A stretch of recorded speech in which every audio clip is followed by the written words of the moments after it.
the minister has to be out of the room at 4:30, and we have our industry panels coming in, so I'd really appreciate if everybody could take their seats and we could get the meeting going.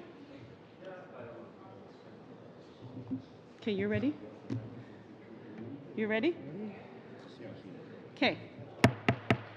Just going to bring the meeting to order, if I could, please, and I want to welcome the minister. Thank you very much, Minister Garneau, for joining us today with your team.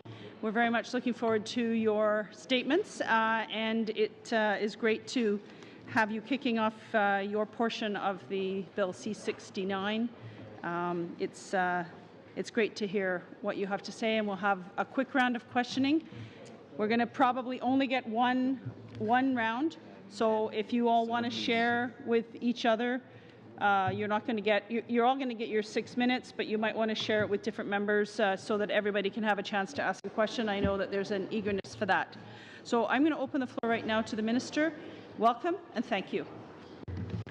Thank you, Madam Chair. Madame la Présidente et honorables membres, Madam Chair and honourable members, I am pleased to meet with the committee today to talk about Bill C-69, the Impact Assessment Act. Canada is fortunate to be surrounded on 3 coasts by the Pacific, Arctic and Atlantic Oceans, and is also home to countless lakes and rivers. I've had the pleasure of travelling coast to coast to see these waters firsthand, and the special pleasure of being able to see the vast network of lakes, rivers, canals and oceans that form our great nation from space. I can tell you, Madam Chair, that even from space, you can clearly see that lakes, rivers, and the other water bodies of Canada are a key element of our transportation network. I've also had the pleasure to hear from Canadians about their passion for boating, be it boating in their canoes or kayaks, sailboats, motorboats, or in larger vessels. There is no doubt that Canada relies on all of its navigable waters for recreational use and for the movement of goods and services. Indigenous peoples also exercise their rights in these waters. Navigation on these waterways can be protected now and in the future, including on our heritage and longest wild and free-flowing rivers. They expect that their public right of navigation is being protected. When I was appointed Minister of Transport in 2015, the Prime Minister gave me the mandate to review the Navigation Protection Act with a view to restoring lost protections and incorporating modern safeguards. After an extensive review and consultation process, we are now proposing to amend the Navigation Protection Act and create the new Canadian Navigable Waters Act to fulfill this commitment and better protect the right to travel on all navigable waters in Canada. The new Canadian Navigable Waters Act is the product of over 14 months of consulting with Canadians, which began with a study of the previous government's changes by the Standing Committee on Transport, Infrastructure and Communities. Madam Chair, I would like to take this opportunity to thank the Standing Committee for the time it dedicated to this study and for its recommendations. The Standing Committee's work provided a solid foundation for the new Canadian Navigable Waters Act. The proposed Canadian Navigable Waters Act was also informed by the views of Indigenous peoples, provinces and territories, industry, recreational and environmental groups, and the general public. Waterway users have told us clearly that they want oversight on all navigable waters in Canada, more transparency and clarity around processes and decisions, greater partnership opportunities for Indigenous peoples in administering navigation protections, and the need for processes to remain efficient and predictable. The proposed Canadian Navigable Waters Act addresses these concerns. The Act will contain a new requirement for approval of major works that significantly impact navigation on all navigable waters, such as large dams or other works, and authority for the Minister of Transport to regulate obstructions on all navigable waters. Madame la Présidente, le gouvernement... Madam Chair, the government is committed to open, accessible and transparent processes. It's a question of public trust. The Canadian Navigable Waters Act would provide better rules that will deliver greater transparency about proposed projects that would affect navigation, to make it easier for Canadians to have a say in projects that concern them. We recognize that to participate in decisions, Canadians need to know about the projects before they are built. The Canadian Navigable Waters Act would require that project proponents notify and engage with potentially affected communities and waterway users before construction of a project takes place on any navigable water. And should this early engagement leave unresolved navigation-related concerns for works, the government would now have the ability to review these concerns and require the proponent to seek an authorization if appropriate. This new resolution process would give Canadians a better and more modern way to raise navigation concerns for a project proposed in any navigable lake or river and have these concerns considered in a timely manner. The Act would also require that the Department establish a new public registry to house project information and information on decisions. This would help communities stay informed, participate in decision-making processes, and access information over the long term. The law would also provide for an improved, more inclusive schedule, allowing a layer of extra oversight to be provided for navigable waters where it is needed the most, including the waterways of particular importance to Canadians and Indigenous people. The critical role that navigable waters have in supporting the Indigenous peoples of Canada and their ability to exercise their rights. We have heard that water is critical to their way of life, and the Navigable Waters Act has been proposed to further our goals for reconciliation in a number of ways, but most importantly, to facilitate partnerships between Canada and Indigenous peoples in administering the Act within their traditional territories. The Act supports a strengthened relationship with Indigenous peoples based on recognition of rights, respect, cooperation, and partnership that is responsive to Indigenous peoples and aims to secure their free, prior, and informed consent. The Act would require consideration of and protection of Indigenous traditional knowledge and the consideration of any adverse effects that decisions may have on Indigenous rights. We also recognize that stronger navigation protections are only of value to Canadians if they can be robustly enforced. That is why the Canadian Navigable Waters Act would include new modern enforcement powers and stronger penalties. Madame la Présidente, la nouvelle loi... Madam Chair, the proposed Canadian Navigable Waters Act is an important element of the proposed new impact assessment system that will protect our environment, our fish, and our waterways, while rebuilding public trust and respecting Indigenous rights. This new system will require a rigorous assessment of a full range of impacts for projects that have the potential to pose a significant risk to the environment in areas of federal jurisdiction. Furthermore, the proposed changes to the Fisheries Act will restore protections for all fish and fish habitats and create new fisheries management tools to enhance the protection of species and ecosystems.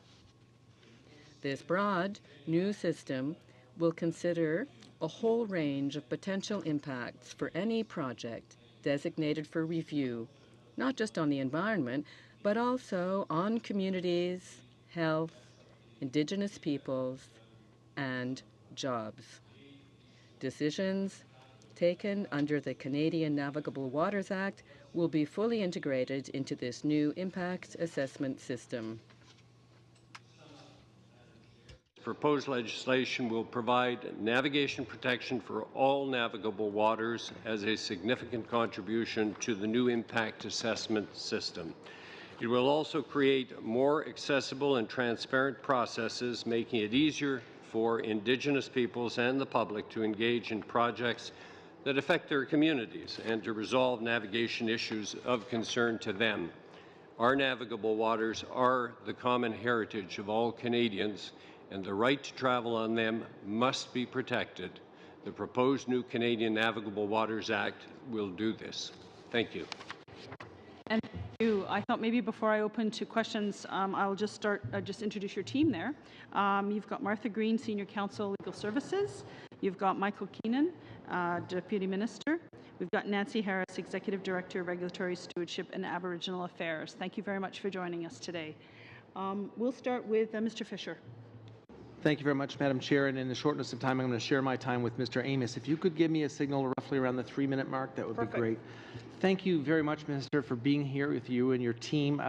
As you know, and we've talked about this before, Dartmouth, my hometown, is known as the City of Lakes. I assume you've seen it from space. Protecting these lakes in the City of Lakes is incredibly important to my community and to me.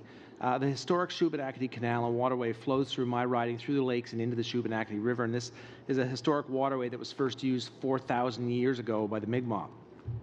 The entire waterway is used by First Nations, paddlers, boaters, anglers, and more.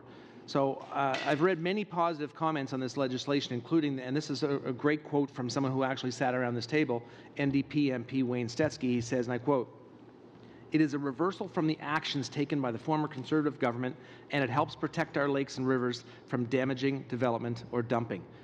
Now, Minister, I've also read concerns about the WWF and other environmental organizations that this legislation, and I'm going to quote again, "give all lakes and rivers the same heightened level of oversight that is currently reserved for a few designated or scheduled rivers." So, Minister, I wonder if you could tell us a little bit more about why this distinction was made, why we wouldn't add all lakes and rivers to this list. And I'm interested also in how will individuals apply to have a waterway added to this schedule. I'm curious as to whether, you know, the average person with concerns is going to be able to navigate this process. Thank you. Yes, there's several questions there. Thank you for your question, Mr. Fisher. First of all, I have seen the beautiful City of Lakes myself. I lived in Halifax many years, so I was often over in Dartmouth, so I have seen many of those lakes and, of course, the Shubenacadie waterway. And I know how important it is. And the thing that's important to remember here is that the protections that we are reestablishing, which were removed by the previous government, address all navigable waters in Canada, not just those that are in the special schedule, which, by the way, will receive additional scrutiny because of their particularly importance, whether it's for commercial shipping, whether it's for recreational purposes, whether it's for the protection of Indigenous rights, but all of them.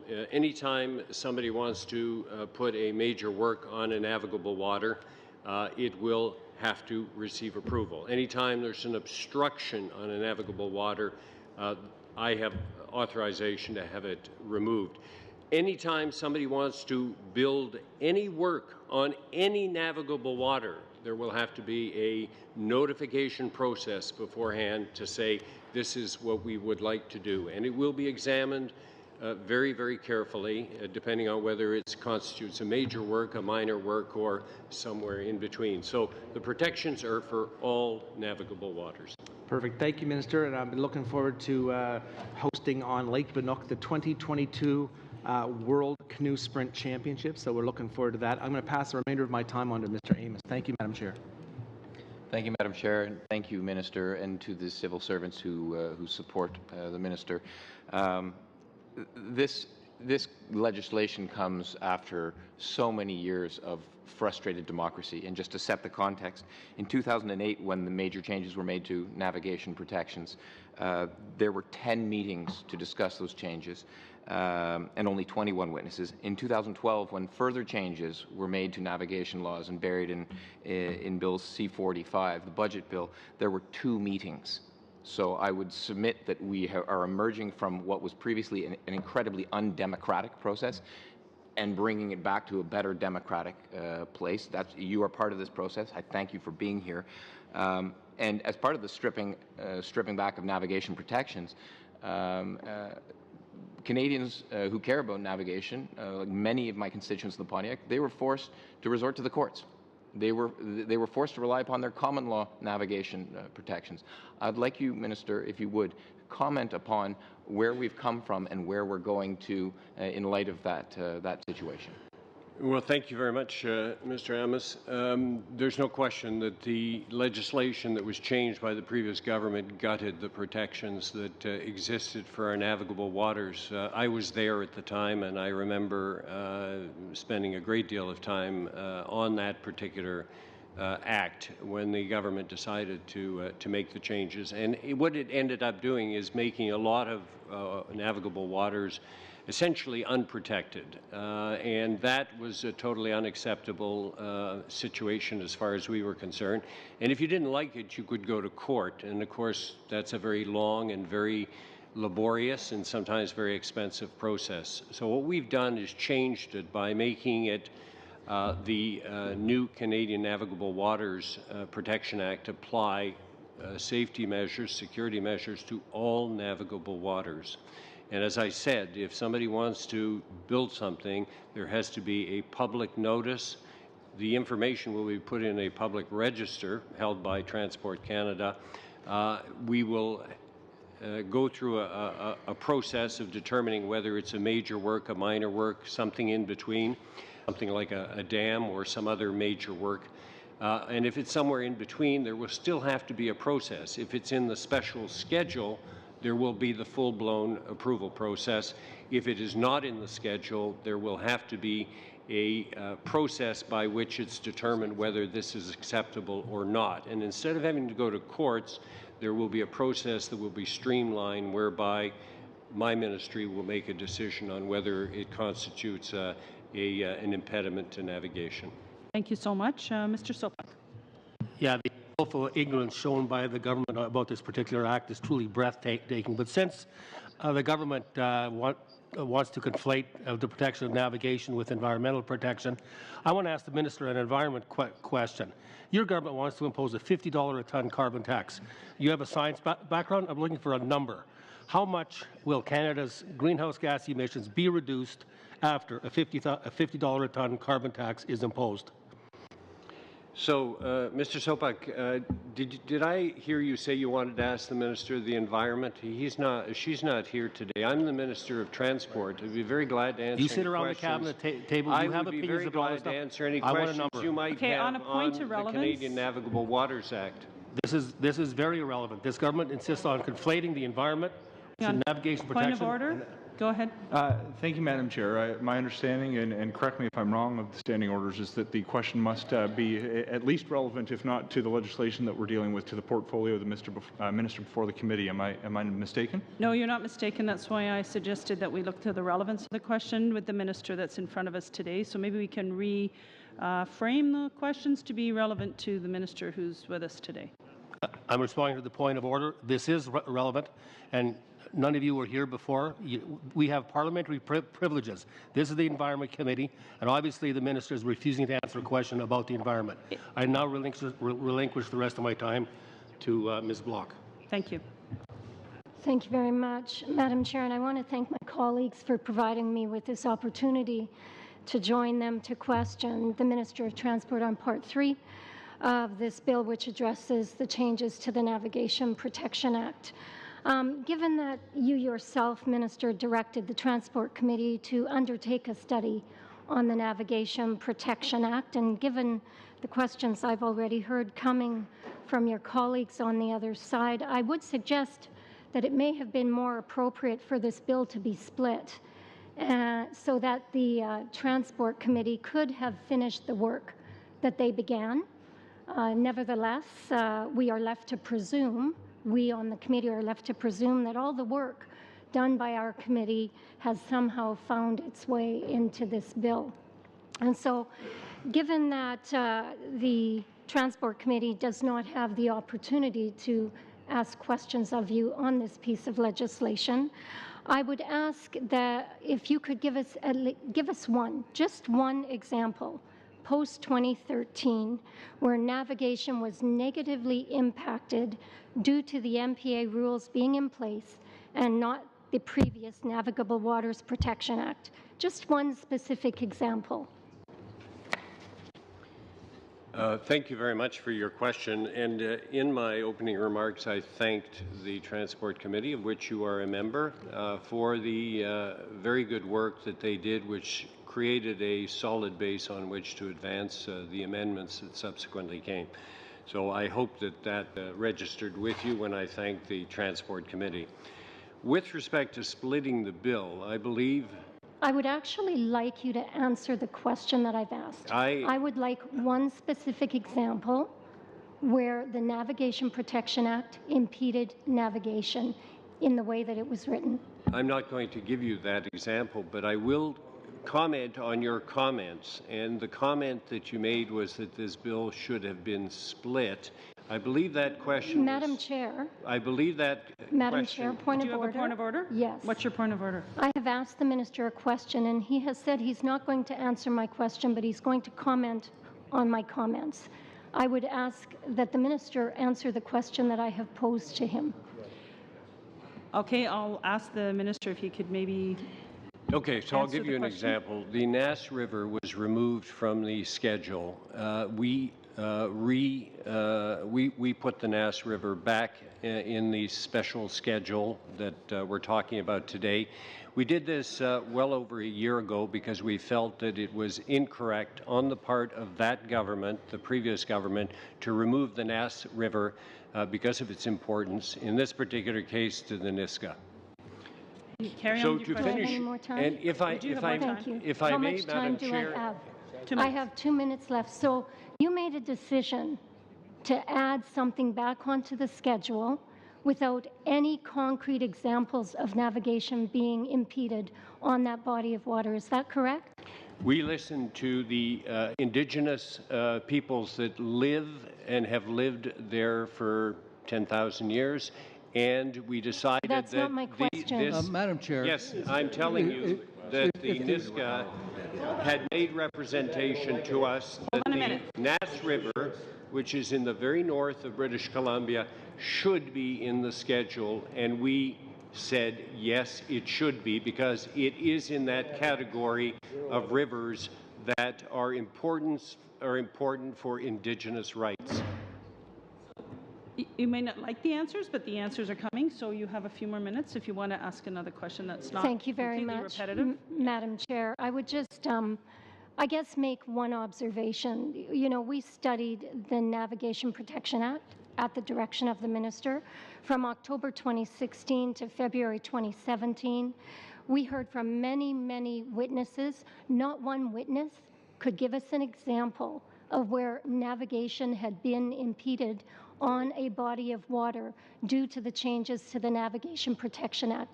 The fact that you decided to make a change a year or so into your term was your own decision, but when asked, no witness could provide us with any examples, and that's the testimony that's available to the public today.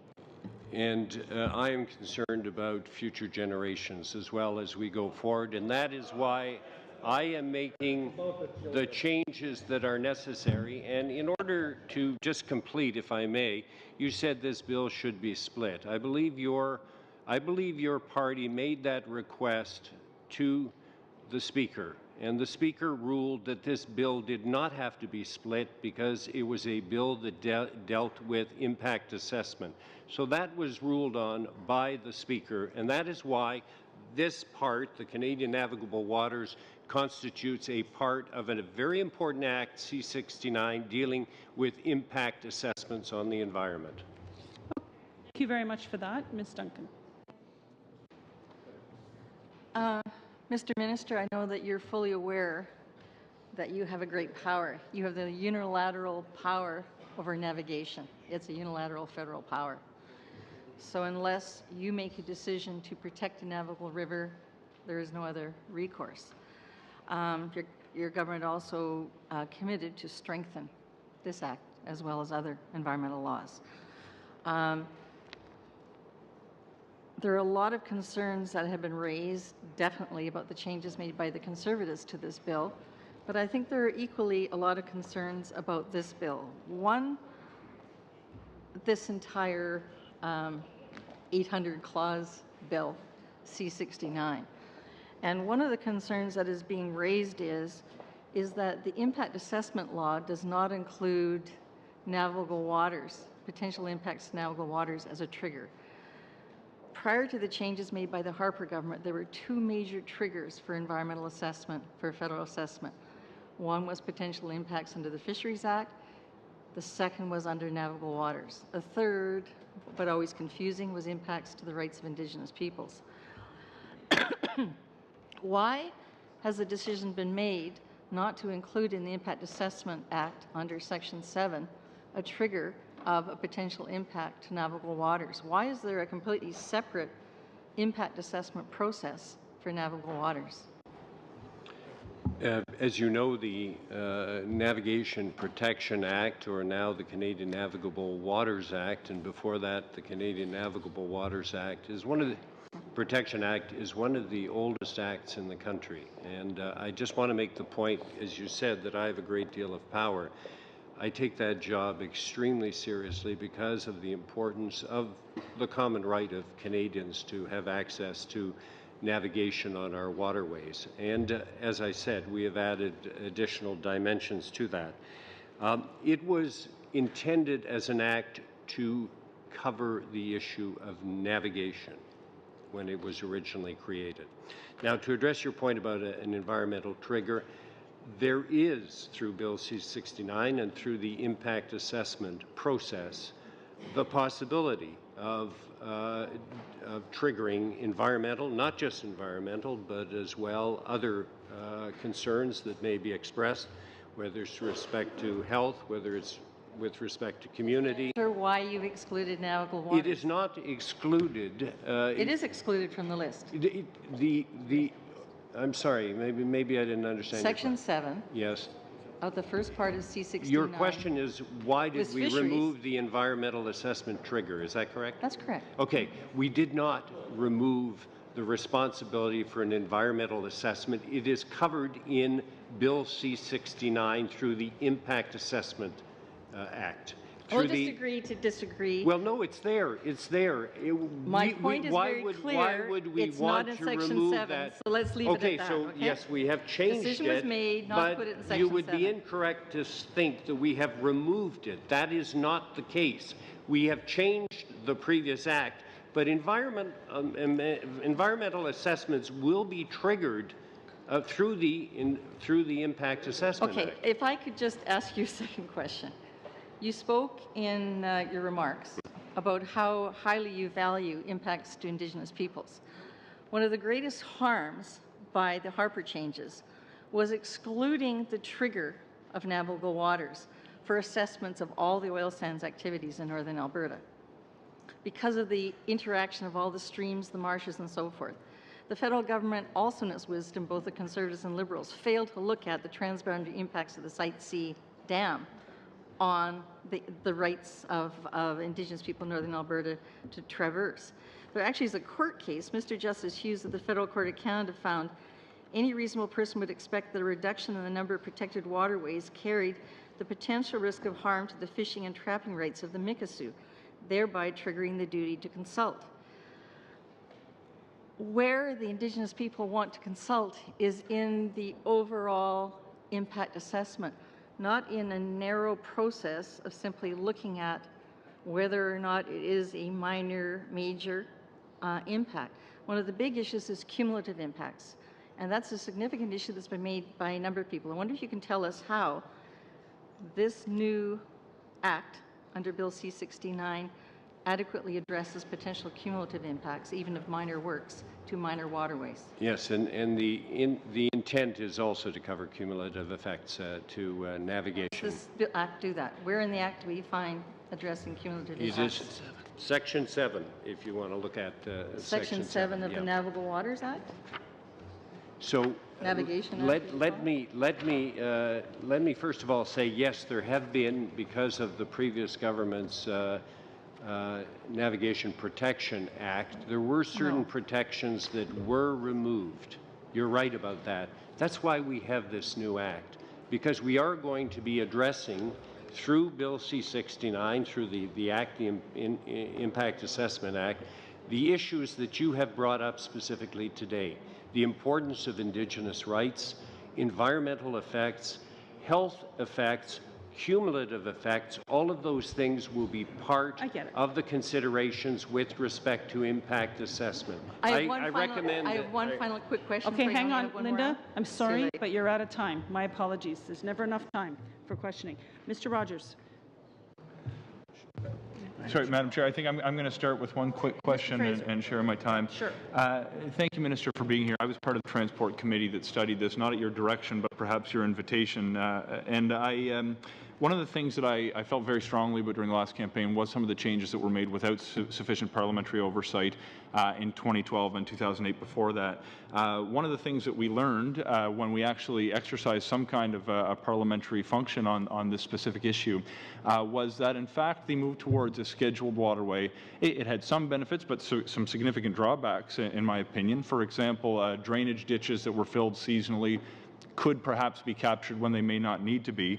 But on the flip side, many lakes and rivers that previously had protection were no longer, although there was a common law right to navigation, there was no effective way for a citizen to have that right protected. In particular, to go back to the example that one of my Conservative colleagues was seeking for, I remember distinctly a witness from the Ontario Federation of Anglers and Hunters complaining that certain companies trying to build zip lines across rivers were preventing members of their association from actually enjoying the benefits of nature that they so frequently use. I'm curious how this legislation is going to ensure that those seasonal drainage ditches don't attract scrutiny, but that the lakes and rivers like the Ontario Federation of Anglers and Hunters we're seeking to have protected still remain protected. Well, thank you very much for your question. I think it probably helps if I read the broader definition of navigable waters that we put in place under this new act, and that is that it includes a body of water that is used or likely to be used as a means for vessel travel or transport, including as a means of travel or transport for Indigenous peoples to exercise their rights, and where there is public access, two or more waterfront owners, or where the Crown is the sole waterfront owner. So I think probably the defining of what constitutes a Navigable Waters Act probably frames it properly. Certainly, Mr. Rogers, I believe, would like the rest of the time. Yeah, just a couple of very brief questions. In the interest of time, I won't get into a long preamble, but obviously Canadians across the entire country are, have concerns when you see changes to this kind of legislation. So just a couple of very brief questions. First is, our navigational issues like speed restrictions addressed? And what resources would be available to a community or a group or an individual if a proposed work could impact someone's public right of navigation? So thank you for your question. If you're talking about issues such as speed, that actually comes under a different act. That comes under the Canada Shipping Act. So it's not covered in the Canadian Navigable Waters Act, but it is covered by another act. I want to make the point that we are very recognizing of the fact and the process that we are putting in place, which will be, I think, a very straightforward process, is that if a particular individual or a particular group feels that it's very important to have certain navigation protection measures put in place on any waterway, any navigable waterway, then there will be a process for them to apply to have this river or this waterway or this lake put on that special schedule. And we're going to make the process straightforward. We're going to make it clear so that somebody, for example, who has very strong recreational priorities with respect to paddling or kayaking, that kind of thing, is going to be able to make an application to say this should be covered in a special way because it's a special one. Of course, the Indigenous rights is a very special category. There will be certain heritage rivers because of their value, we want to make sure that they are given a special scrutiny. So when this bill becomes law, there will be the opportunity to add waterways to it, and that was very clearly indicated from the beginning. And so perhaps citizens in your constituency may feel that they want to address a particular waterway in that manner, and we'll be open to that. Thank you, Minister. Madam Chair, I'm done. I'll pass the good? time to Elizabeth. Okay, 1 minute, Elizabeth. Well, I appreciate that very much. First of all, Mr. Minister, I want to thank you for the expansive definition, the expanded definition of navigable waters. There is some lack of clarity in pursuing the legislative path in terms of navigable waters within a schedule and navigable waters outside the schedule. But this is substantial improvement over what I think the discussion paper left us with in late June. And I want to thank you very much for giving us a chance here to protect our navigable waters. How do you see the link working in the time we have left between the impact assessment legislation and this legislation? I would, like my colleague Linda Duncan, much prefer to see the trigger in place again, but I'm sure I'm running out of time. Well, as you know, the Impact Assessment Act will have a project list, and that is a list that will be having projects put in it. And those will, of course, if something that's in there, whether it's involved with navigation or installing a major work or a pipeline or whatever, will trigger the impact assessment.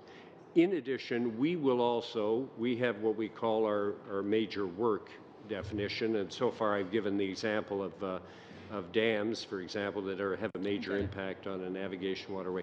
We will also be looking to expand that to add, now there it's with respect to navigation only, but the project list that will be within the Environmental Impact Assessment Act, which, as Minister McKenna has indicated, I believe clearly, which will be populated with projects, will also include projects where there could be an environmental impact on a navigable water. Minister, thank you very much. I know we're out of time. You need to go, and I appreciate your team being here with us and answering the questions. And I won't suspend because there's a point of order here but I'll let you go because I know you have to go, but we have a point of order. Go ahead. My pleasure. Thank you, Madam Chair, for the opportunity to make this point of order. It has to do with the votes that are happening tonight. As you know, we had scheduled 3 hours for this meeting, and we have another set of witnesses coming. The vote is going to cut a big chunk out of our ability to ask questions of those witnesses that are coming. And I would seek support of the rest of the members of this committee to tack on to our committee time at the end the amount of time it takes to undertake the votes, because I'd hate to cheat our witnesses of the time that they'd expected to have with us. Okay, so that's a point of order. I don't think you can do a motion on a point of order, but it's a suggestion that we'll take under advisement. I'm going to suspend this while everybody else comes up to the table. Motion to bring well, hang on, we're not, okay. My motion was, if there's an opportunity, even at the end, can we bring the minister back, because we did not have him for the full hour. He's got another obligation. I'm not talking about right now. Okay, well, we were delayed because of the votes. We'll take that under consideration. So could we extend an invitation to him? Can we have a vote on that? Extend an invitation for him to return at some date. Can we leave it that I investigate that with them, or do you want to take a vote? Because I think maybe you better want to leave it with me to investigate it rather than take a vote. What do you think? I'm willing to go on. People are amenable to that. We did say we'd like people back at the end, but at the very least, I'd like to have them back. I'm going to take that under advisement as a request. I'm going to go and pursue that. I'm going to suspend temporarily, and then we'll investigate the discussion on extending.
table, the better, because we have votes again.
How are we doing back there? Are we getting settled?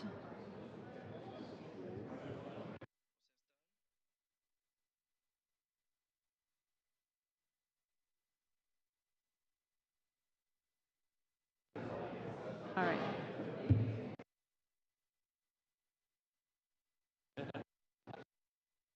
We got quite a panel up there. Is everybody seated who wants to seat at the table? I think there's one more.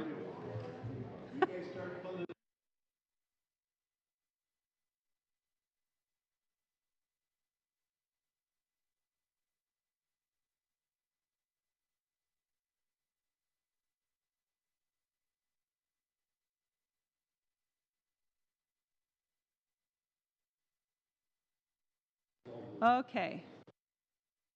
If I can, I'm just going to bring the session to order. Okay.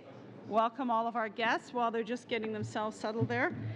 We have 4 companies with us. Really appreciate them coming today.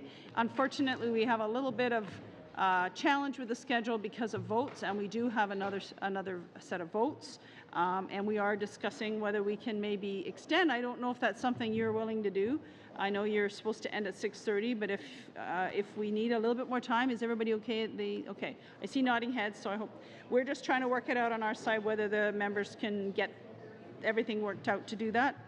Let me introduce everyone. We have the Canadian Association of Petroleum Producers. We have Terry Abel, Executive Vice President. Terry, thank you. Wave up your arms because my eyes are not great to read all the signs. Paul Barnes, Director, Atlantic Canada and Arctic. Welcome, Paul. Patrick McDonald, Director, Climate and Innovation. Patrick, nice to see you. We have with the Canadian Energy Pipeline Association, Chris Bloomer. Thank you, Chris. President and Chief Executive Officer. We have Canadian Hydropower Association, Edward Jolzinski. And you're going to tell me whether I've said that right. Wolzinski. Okay, Wolzinski. I'm never Wolzinski. I think I'm okay. Who's the president? And Genevieve Martin, who's the regulatory chair. Welcome. With Prospectors and Developers Association of Canada, we have Lisa McDonald, Executive Director Interim. Thank you. And Leslie Williams, Director Policy and Programs. Thank you to all of you. I think we're going to start. Oh, I have one more person. I have Pierre Lindell, Chief Consultant. Where's Pierre?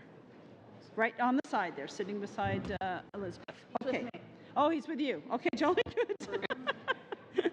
Okay. Who would like to start? You've got 10 minutes for your statements, and then we'll hear from each of you. Or is it 7 that we said? We didn't specify. Okay, 7 to 10 minutes, and then we'll get into the questioning round. So, Terry, would you like to start? Sure, be happy to. Thank you. Good afternoon, Honourable Chair and members of the committee. My name is Terry Abel. I'm Executive Vice President with the Canadian Association of Petroleum Producers. Joining me today is Mr. Paul Barnes. He's the Director of our Atlantic Canada and Arctic Offshore, and Patrick McDonald, who is Director of Climate and Innovation at CAP. We are very, very appreciative of the opportunity to address the committee today and provide some of our experience and thoughts that might help inform your review of Bill C-69. Hopefully many of you realize and know that CAP and its members are responsible for producing around 80% of all the natural gas liquids, crude oil, and oil sands across Canada, including offshore resources. Our industry is the largest single private sector investor in Canada.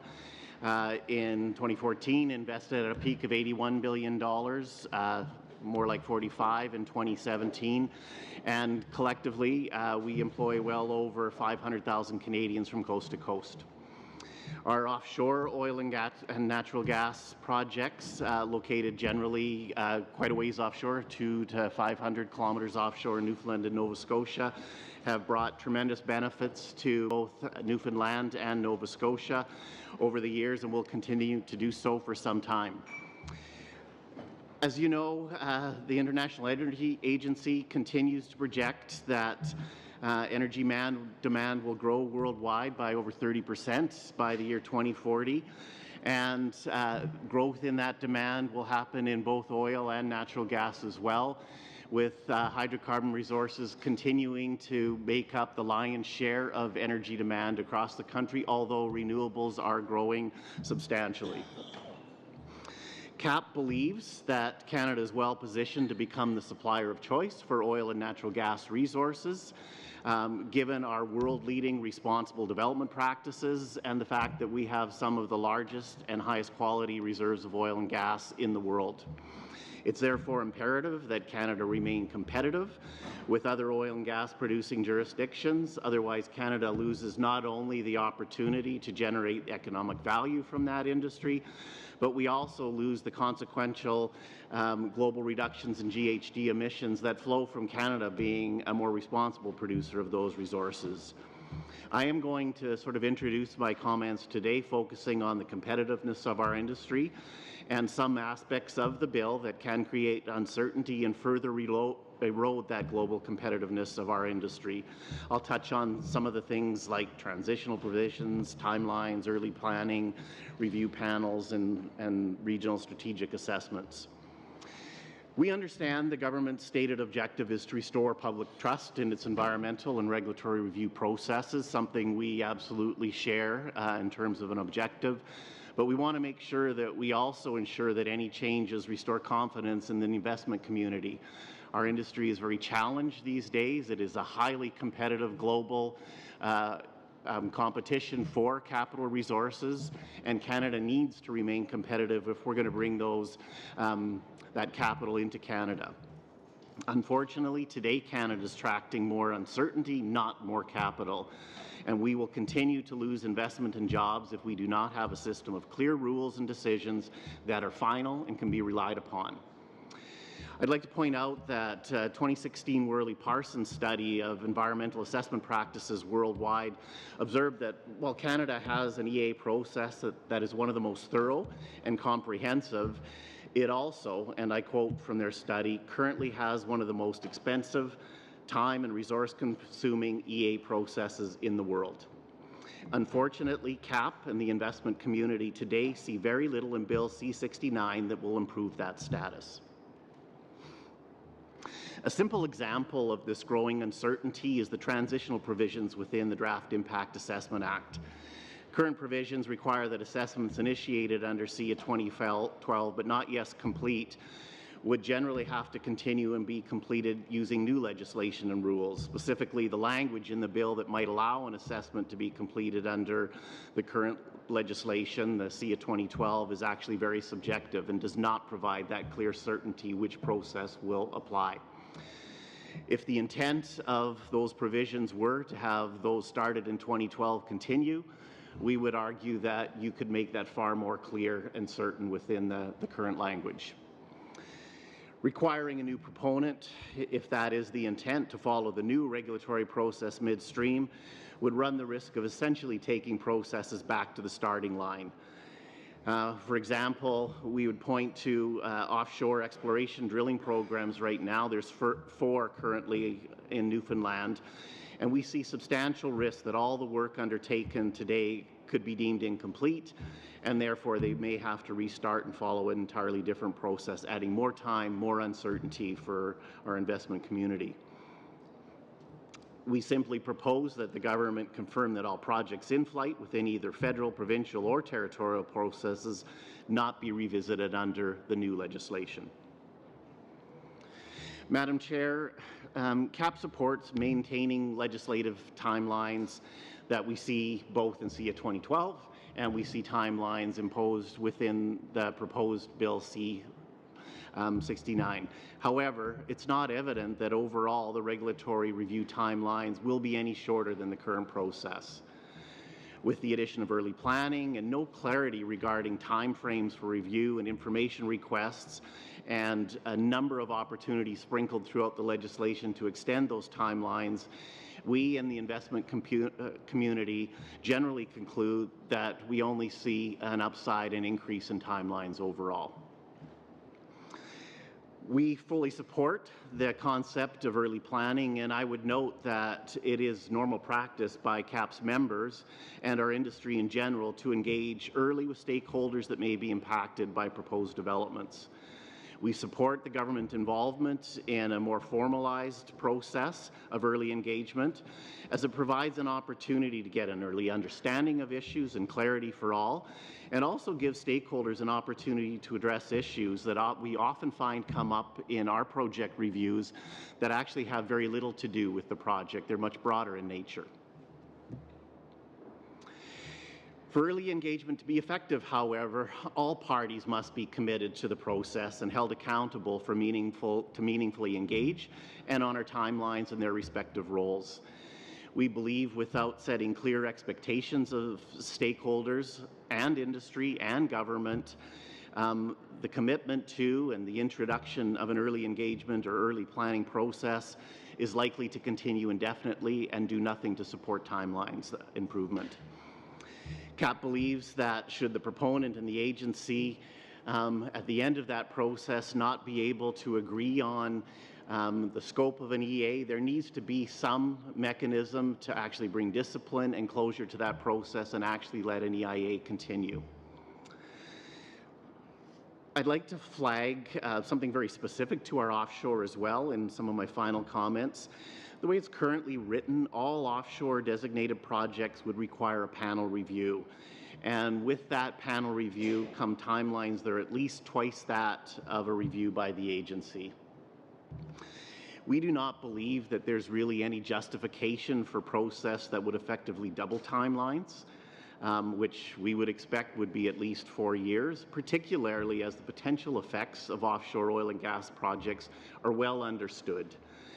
We have had numerous environmental assessments completed and reviewed in Canada, both by SIA and the offshore boards, and there are decades of environmental effects monitoring in Canada as well as internationally that can contribute to essentially practices that are pretty much standard at this point and are adopted in all jurisdictions across the world.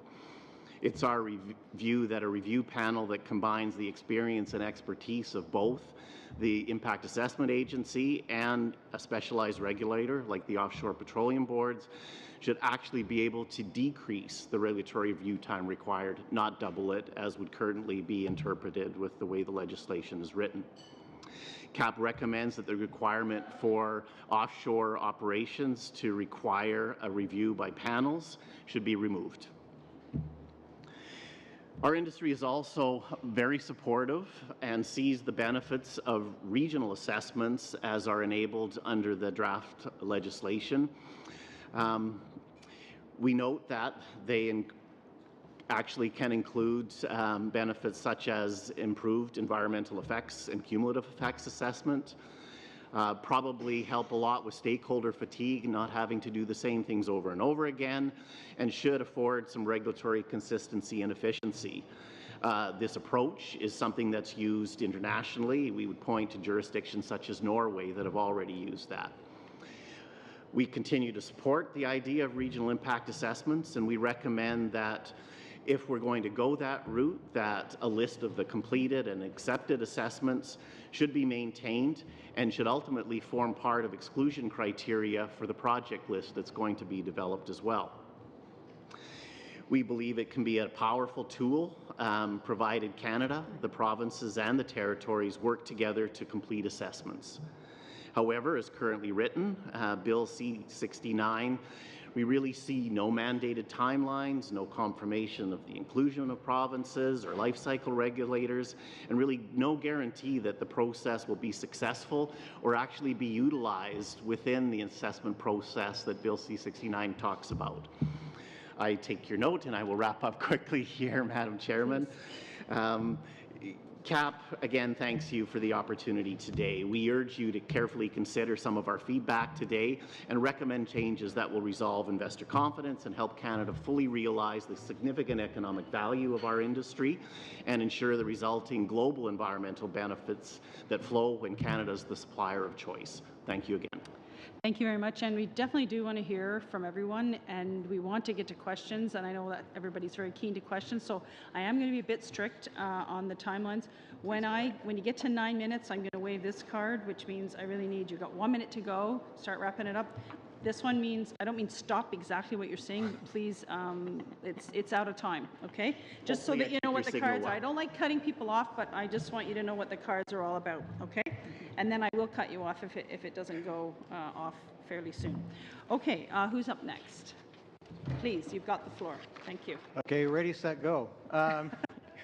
Thank you very much for the opportunity to present to this committee. This point in time represents, I guess, the culmination of a long process of consultation, of input, and so on, and a process that CEPA, the Canadian Energy Pipeline Association, who represents 97% of the volume moved from production in Canada into the U.S.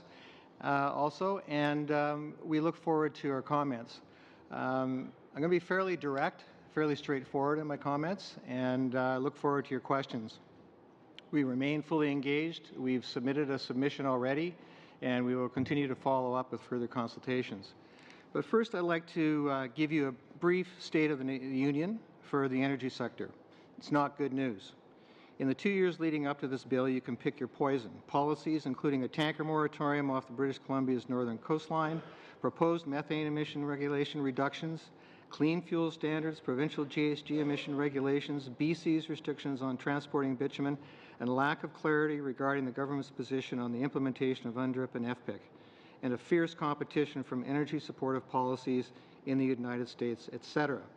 The cumulative effect of these policies has significantly weakened investor confidence in Canada. It is seriously challenging the energy sector's ability to be competitive. We are already in a time of profound uncertainty. New projects are at a grinding halt, and we have major problems as a sector and a country accessing new markets for our energy products to the world. The reality is that CEPA member companies with material assets in other countries are actively pursuing opportunities in those jurisdictions, and investment capital in the oil and gas industry is moving out of Canada. This is due in large part to the current regulatory policy uncertainty and the potential implications of any further seismic regulatory changes directly impacting the pipeline sector in Canada. So, the consequences are real, and the sector is suffocating because of it. We believe that a majority of Canadians still appreciate the significant contribution the oil and gas sector makes to Canada's economy, and we hold firm to the belief that continued growth in the oil and gas sector is completely consistent with Canada's 2030 GHG emissions targets. In the consultation process leading up to the tabling of this bill, CEPA took some comfort and assurances from the government that any new legislation will reflect shared values focused on a strong regulatory regime, relationships, safety, environmental stewardship, public confidence, competitiveness, and the kind of certainty and clarity for a reasonable prospect of actually building a new major pipeline in Canada. In its current form, the bill cannot achieve that greater certainty, clarity, and predictability for projects that can extend hundreds, if not thousands, of kilometers across provinces, communities, and Indigenous communities. In fact, it is difficult to imagine that a new major pipeline could be built in Canada under the Impact Assessment Act, much less attract energy investment to Canada. We are concerned that all this bill has done is frustrate regulatory reform in order to advance this government's climate change agenda and has baked too much broad policy subject matter into an otherwise very technical decision-making process. With respect to the specifics of this bill, this process started with the Prime Minister's mandate letter to the Minister of Environment and Climate Change. The Minister was asked to review environmental assessment processes to achieve three objectives: restore public trust, to introduce new fair processes, to get our resources to market. With all due respect, SEPA does not believe that the proposed Impact Assessment Act would accomplish any of these objectives. Over the course of a year and a half of consultation, SEPA's 200-plus pages of submissions were meant to provide thoughtful and practical recommendations to address the government's three objectives. Our recommendations were premised on the underlying need to stem the erosion of Canada's competitive position in the natural resource sector. They were guided by key principles that we believe would have set the framework to meet all of these goals. First one is a process that ensures that broad public policy issues are addressed in a more appropriate venues outside project reviews. A science and fact-based process that is coordinated, efficient, and provides clarity and certainty. And the National Energy Board is the best placed regulator with technical expertise and full cycle responsibility for project reviews, operations, and maintenance. Regrettably, the impact assessment does not address these concerns. SEPA is disappointed that the proposed processes appears to double down on the very factors that created the toxic regulatory environment for major projects that this regulatory review process was intended to fix. The impact assessment does not address the pipeline sector's most fundamental concern, a process that is expensive, lengthy, polarizing, and ends with a discretionary political decision. Bill C-69 does not address the need to find an appropriate venue to debate and resolve broader public policy issues. The bill is flavored throughout with the government's commitment to meeting climate change objectives, gender-based analysis, Indigenous reconciliation, and subjective and inherently unpredictable sustainability test. Despite SEPA's very strong recommendation to move broader public policy from project-specific reviews, these issues are now explicitly included in the review process as factors to consider. The Impact Assessment Act will not achieve greater certainty, clarity, and predictability. Instead, it introduces a new regulatory agency and unique new processes and information requirements that have never been tested. The public participation standing test has been removed. Science and fact-based assessments can now be obscured by the layering of other policy-based assessments that are ill-defined, fluid, and open to potential strategies of delay and obfuscation of the processes by groups opposed to any project. In short, we cannot see that timelines will improve. We expect them to be longer. The National Energy Board, now the Canadian Energy Regulator, has effectively been sidelined with respect to major pipeline project reviews. SEPA consistently emphasized that the NEB was the best placed regulator to oversee the full cycle of a pipeline from beginning to end.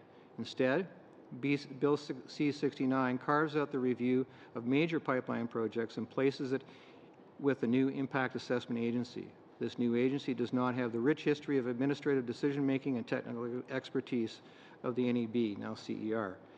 Instead, the new agency is mandated to perform broadened role, assess a wider scope of issues, and is expected to implement the government's political agenda related to climate change, reconciliation, and gender objectives. It is not an independent expert regulator. SEPA is not convinced that it will have the capacity to conduct these broadened political reviews, even with the announcement of $1 billion of new spending to support the implementation of the impact assessment. Given these concerns, it is hard to imagine that any pipeline project proponent would be prepared to test this new process or have a reasonable expectation of a positive outcome at the end of it. With built-in climate change tests covering upstream and downstream emissions, it is preposterous to expect that a pipeline proponent would spend upwards of $1 billion only to be denied approval at the end because the project must account for emissions from production of the product to consumption in another part of the world. If the goal is to curtail oil and gas production and to have no more pipelines built, this legislation may have hit the mark. In conclusion, today SEPA has offered the views of member companies based on their direct experience in investing, building, and safely operating the energy infrastructure that supports the Canadian economy and the everyday lives of Canadians. Project proponents and their investors will continue to evaluate the feasibility of developing resource projects in Canada against other investment options. The government's June 2017 discussion paper suggested a more balanced approach between the views of the more radical environment elements in industry. This bill tilts the balance wholly in favor of the environmental perspective, some whose goals are to keep fossil fuels in the ground and never see another pipeline built. The bill will introduce even more risk and uncertainty, the net effect of the impact assessment as an impractical and unworkable process that would create unimaginable uncertainty and decision-making framework that will insert broader policy issues squarely into a process that is not equipped to resolve them.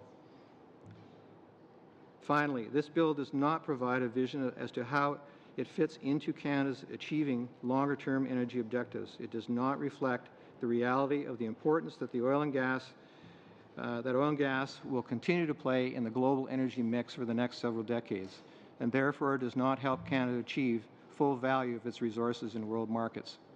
Thank you for hearing our comments. Look forward to questions. Thank you. Lisa, or who wants to be next? Lisa McDonald? Yep, for sure. Great. Thanks very much. I'm Lisa McDonald. I'm the Interim Executive Director with the Prospectors and Developers Association of Canada, and I'm joined here today by my colleague Leslie Williams, who's our Director of Policy and Programs. I'd like to thank you for the opportunity to be here today to provide input on behalf of the mineral industry on Bill C-69.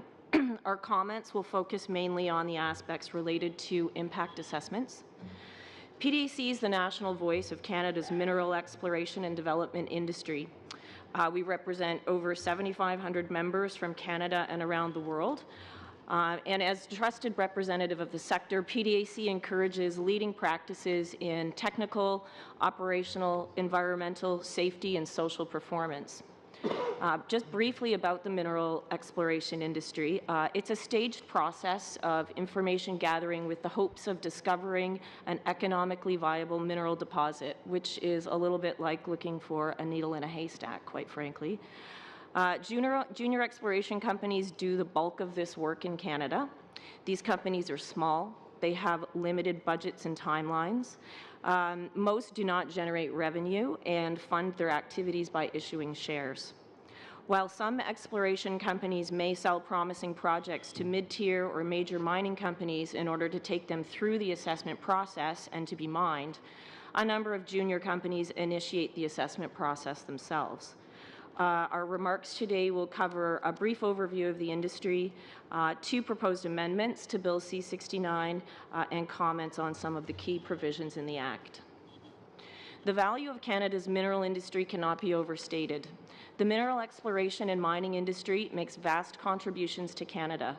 From remote and Indigenous communities, rural areas, to large cities across Canada, it generates significant economic and social benefits for Canadians. Our industry contributes more than 3% to the GDP. Valued at $89 billion in 2016, mineral exports accounted for 19% of Canada's total domestic exports. It employs nearly 600,000 workers across Canada, and it is also the largest private sector employer of Indigenous peoples in Canada and is a key partner of Indigenous businesses. That being said, the Canadian mineral industry faces fierce global competition for investment. In fact, Canada is starting to fall behind its competitors in a number of areas, indicating its decline in attractiveness as a destination for mineral investment. From 2012 to 2016, there was a prolonged downturn where investment in the sector severely declined around the world. Investment has started to return and has strengthened globally. However, in Canada, mineral investment has stagnated, and it is not recovering as substantially as other jurisdictions. A number of factors affect the decisions made by investors about where to invest and by companies about where to explore and mine. Investment, both foreign and domestic, is particularly sensitive to legislative and policy changes. These generate uncertainty and unpredictability. An unpredictable, complex, and inefficient regulatory regime that is not well implemented will increase the risk and deter investment, and consequently exacerbate the waning of Canada's mineral industry competitiveness. In order for the Canadian mineral sector to regain strength, we are proposing two amendments to the legislation that are critical to our industry. We are proposing that the committee consider amendments regarding transition. Bill C-69 proposes that when the Impact Assessment Act comes into force, projects that are being assessed under SIA 2012 would have their assessment continued under the new Act unless they are in the final phase of the process. Industry recommends that the transition provisions be amended so that projects being assessed under SIA 2012 or those who will enter the process before the coming into force of the new Act must be allowed to continue under SIA 2012 unless the proponent specifically requests the transition. This amendment to transition is critical. Otherwise, it would be extremely disruptive and cause uncertainty for industry, which will ultimately have a negative impact on investment. Our second proposed amendment relates to the assessment of uranium mines and mills under the new Act. We recommend that, similar to any other designated mining project, designated projects that are uranium mines and mills should undergo agency assessments with full access to provisions for cooperation with provinces and Indigenous groups. In its current form, Bill C-69 would preclude cooperation and agency assessment for all designated projects that are regulated by the CNSC. With respect to the provisions, we understand that critical regulatory policy decisions remain to be developed with regards to the implementation of the new Act, and these could materially influence the assessment process for project proponents. We would like to briefly offer comments on some of the other key aspects proposed in Bill C-69. In general, we support C-69 expanding the scope of factors and effects to be assessed, but there are potential implications to be considered. This expansion of scope will result in significant increases in the amount and type of information required and studied in project assessments. This could exacerbate the time and cost burden. Of particular concern are the ways that this will impact the ability for exploration companies to advance good projects. Further, the collection, analysis, and weighting of impacts related to these diverse areas can also pose challenges. Views on whether an economic or social impact is positive or negative can be subjective and difficult to quantify. The weighting of various impacts is also not straightforward, particularly in the absence of any plan or guidance on how the various factors should be considered. The new process will require very clear, transparent guidance outlining the impacts that will be considered, the methodologies for the way these elements will be studied, and the weighting of impacts against each other. With respect to cost recovery, PDAC urges careful consideration in terms of its implementation. Fees required should be transparent, predictable, and proponents should not bear undue burden of the costs for the assessment process. Some jurisdictions already have cost recovery mechanisms for permitting and assessments. Imposing additional fees for the federal process would mean a duplicate cost for what is ideally intended to be a one process, one assessment. This is particularly critical for junior exploration and development companies because, as mentioned before, they have very limited funds and generate no revenues. Cost recovery at a minimum should have a clear, predictable, reasonable, set fee per assessment, be linked to various guarantees, including timelines of process, and exclude out-of-scope costs such as policy development or regional assessments. With respect to timelines, Bill C-69 proposes legislated timelines for project assessments, a provision that PDAC strongly supports. Clearly defined timelines are essential for the certainty proponents and investors require, leading to a predictable, timely process. PDAC recommends that timelines should allow for alignment with the assessment process of other jurisdictions and enable cooperation with the objective of one project, one assessment. We also recommend that the factors for suspension of timelines are clearly defined and limited to specific circumstances to avoid endless delays undermining predictability. The mandatory early planning and engagement phase, if designed and implemented well, could provide more clarity for proponents and predictability for the process. That said, some important elements to consider. Officials must have the resources, both human and financial, to provide a proponent with a forward-looking permitting plan. Early planning could adversely impact proponents, particularly mineral exploration companies, as it could require various studies more early on in the process than previously through SIA 2012. Proponents must have the ability to amend the project during the planning phase in response to Indigenous and community feedback without having to restart the process from the beginning. Bill C-69 outlines a more prominent formalized role for Indigenous peoples and traditional knowledge in the assessment process. PDAC supports meaningful participation by Indigenous communities in project development and throughout the life cycle of a project. The mineral industry, as a leading practice, builds strong partnerships and seeks input on aspects related to their projects and also guarantees economic opportunities for Indigenous communities. As such, much of what is in Bill C-69 reflects the reality of current practice in the mineral exploration industry. Furthermore, Bill C-69 proposes that the new agency would coordinate Crown consultations and require by statute the consideration of potential impacts on Indigenous rights. PDAC supports the Crown or its delegated authority taking responsibility for fulfilling its duty. We urge government to assess and outline its requirements for consultation and accommodation with Indigenous peoples, develop a transparent consultation plan that conforms to the tenets of consultation as articulated by the courts, and assume its responsibility in the process, including related costs. Can I just get you to wrap up? A strong and global competitive Canadian exploration and mining sector will be well positioned to deliver local, regional, and national benefits. Okay. We're hearing the bells right now, so I just get to get the agreement from the committee. I'd like to hear the one last witness before we break to go vote, if you don't mind. We're very close. So let's have Mr. Wojcinski. Thank you, Madam Chair.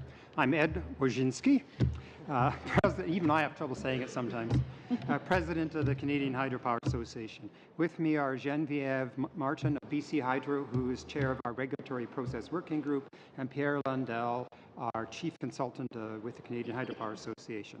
The CHA is the national voice of the hydropower industry and represents generators, manufacturers, engineering firms, and construction companies. Hydropower, as I think you probably already know, supplies over 60% of Canada's electricity. It is our largest generation source and has made Canada's electricity system one of the cleanest, most renewable, and reliable in the world. Hydropower has virtually no greenhouse gas emissions and has a key role in achieving Canada's climate change targets. Studies indicate that to meet our 2030 and 2050 commitments, Canada needs to electrify the economy and further reduce greenhouse gas emissions of the electricity sector, amongst other measures. This means doubling or even tripling electricity generation by 2050 by a major expansion of hydropower in concert with wind, solar, maritime power, and geothermal. Our industry is up to the challenge. Canada still has vast amounts of hydroelectric resources that can be developed. For this to happen, though, Canada needs a predictable and timely project review process that engages all stakeholders and Indigenous people and has the confidence of the public. Bill C-69 will, in the view of CHA, bring us closer to that objective.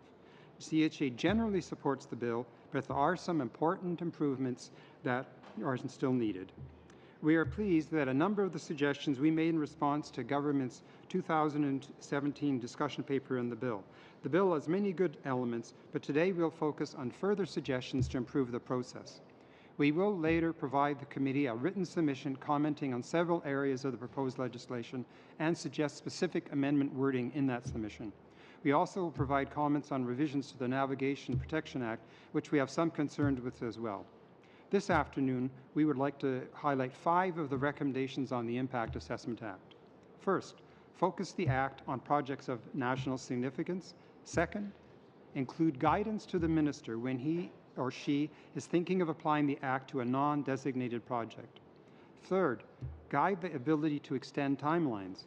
Fourth, set a time limit for the establishment of panels.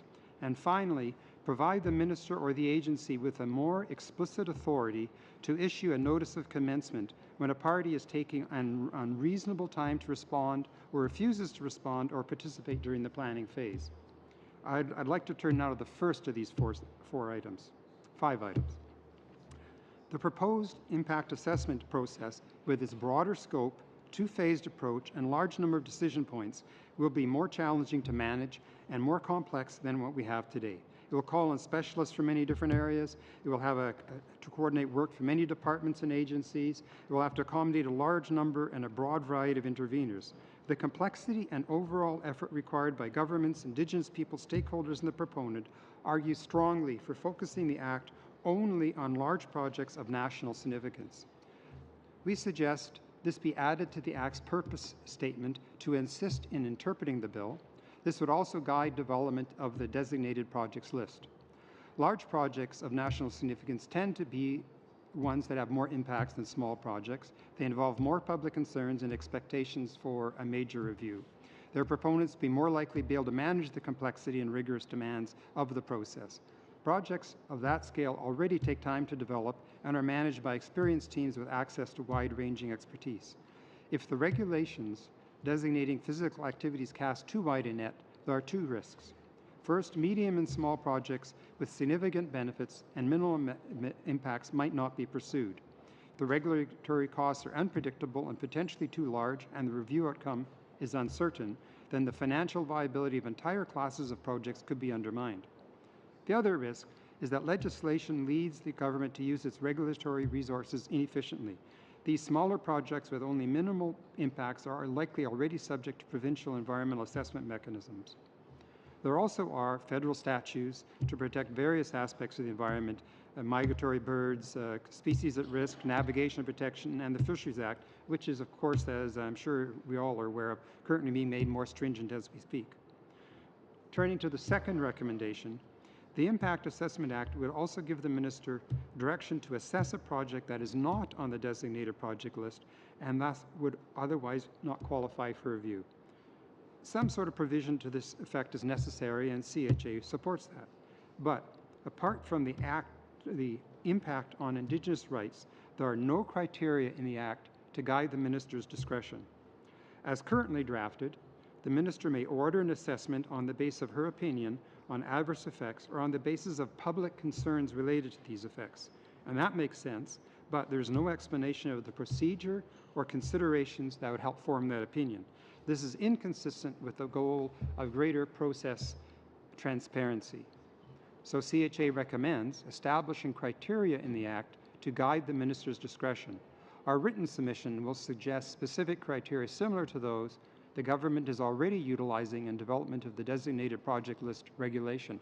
And if it's good enough for the project list regulation, it's good enough to put in the Act. Now my colleague from BC Hydro, Genevieve Martin, will take over. Thank you, Ed. So the next recommendations I'm going to speak to are going to echo what my PDAC colleague, Lisa McDonald, said so eloquently, so thank you.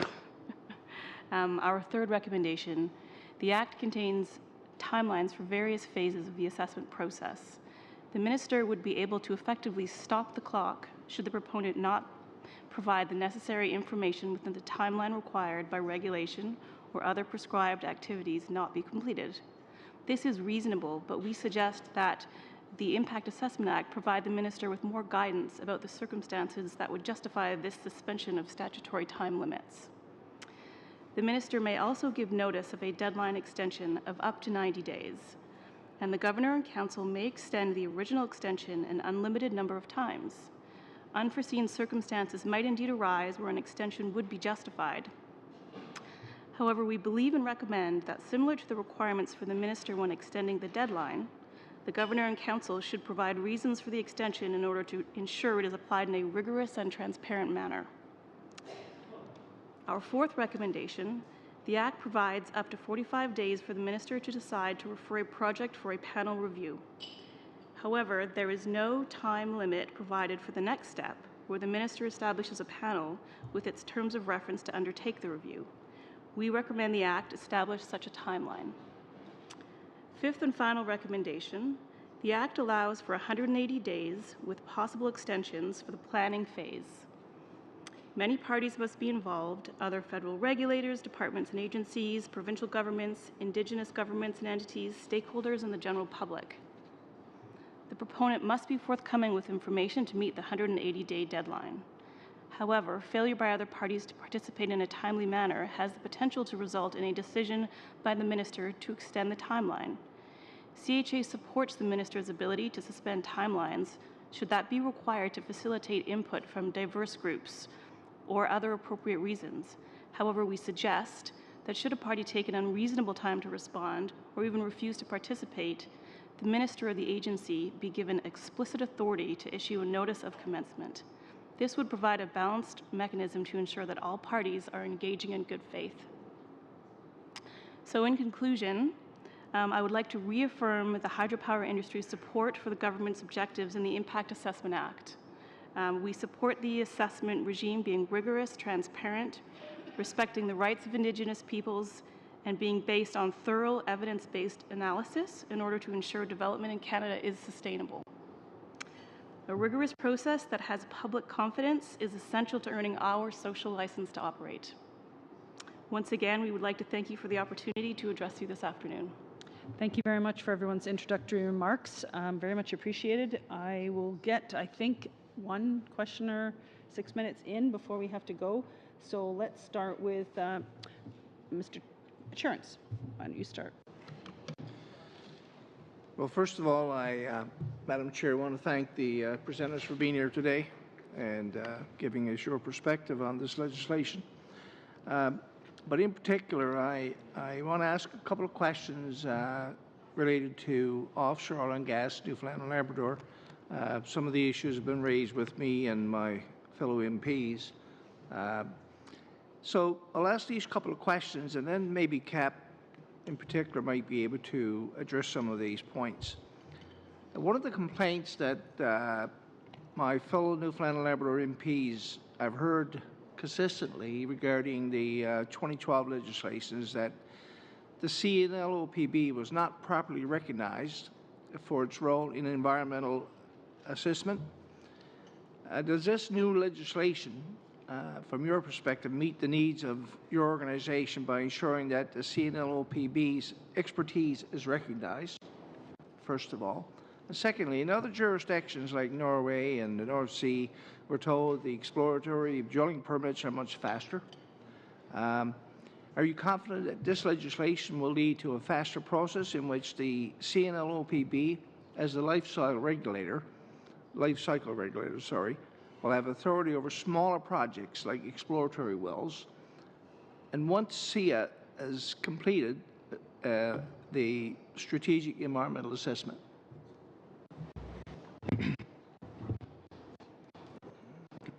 Great, thank you. I'll try to answer your questions there. The first one with respect to whether the new bill recognizes the offshore petroleum boards.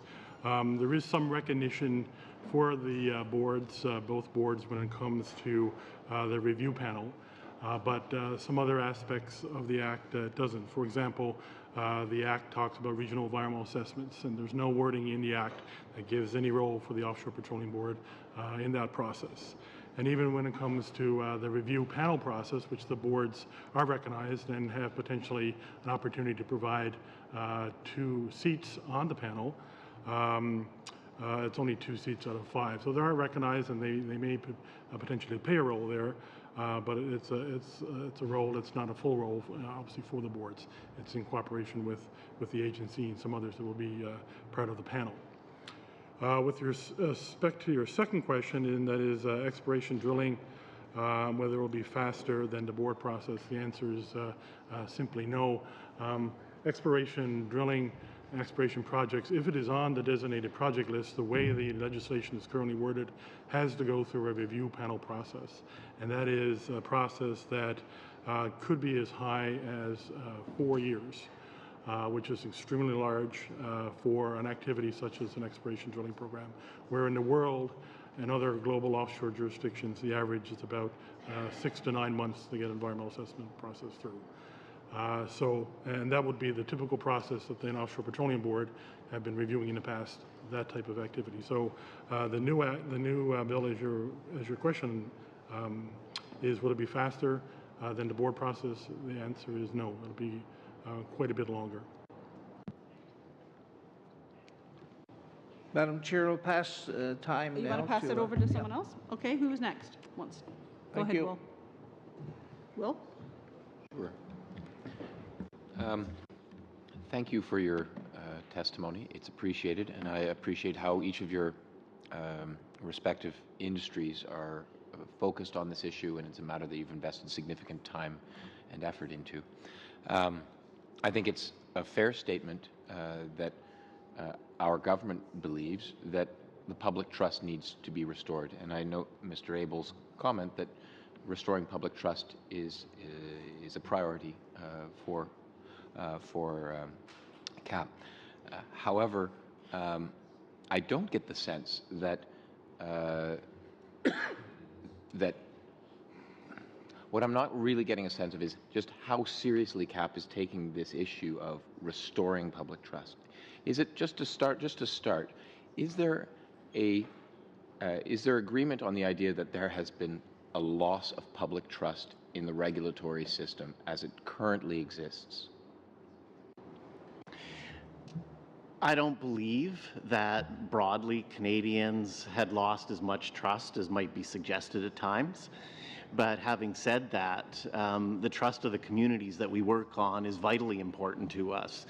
You have to understand that not only do we develop resources in and around those communities, we live and work in those communities. Those communities are part of our industry, and in fact, where our resources occur and where those projects get developed, our industry is in fact the lifeblood of most of those communities. So we take that very seriously, and we have, through all the processes that lead to approvals or decisions for projects to proceed, we have engaged in every process, honestly committed to those processes. We have worked with those processes, and we'll continue to do that.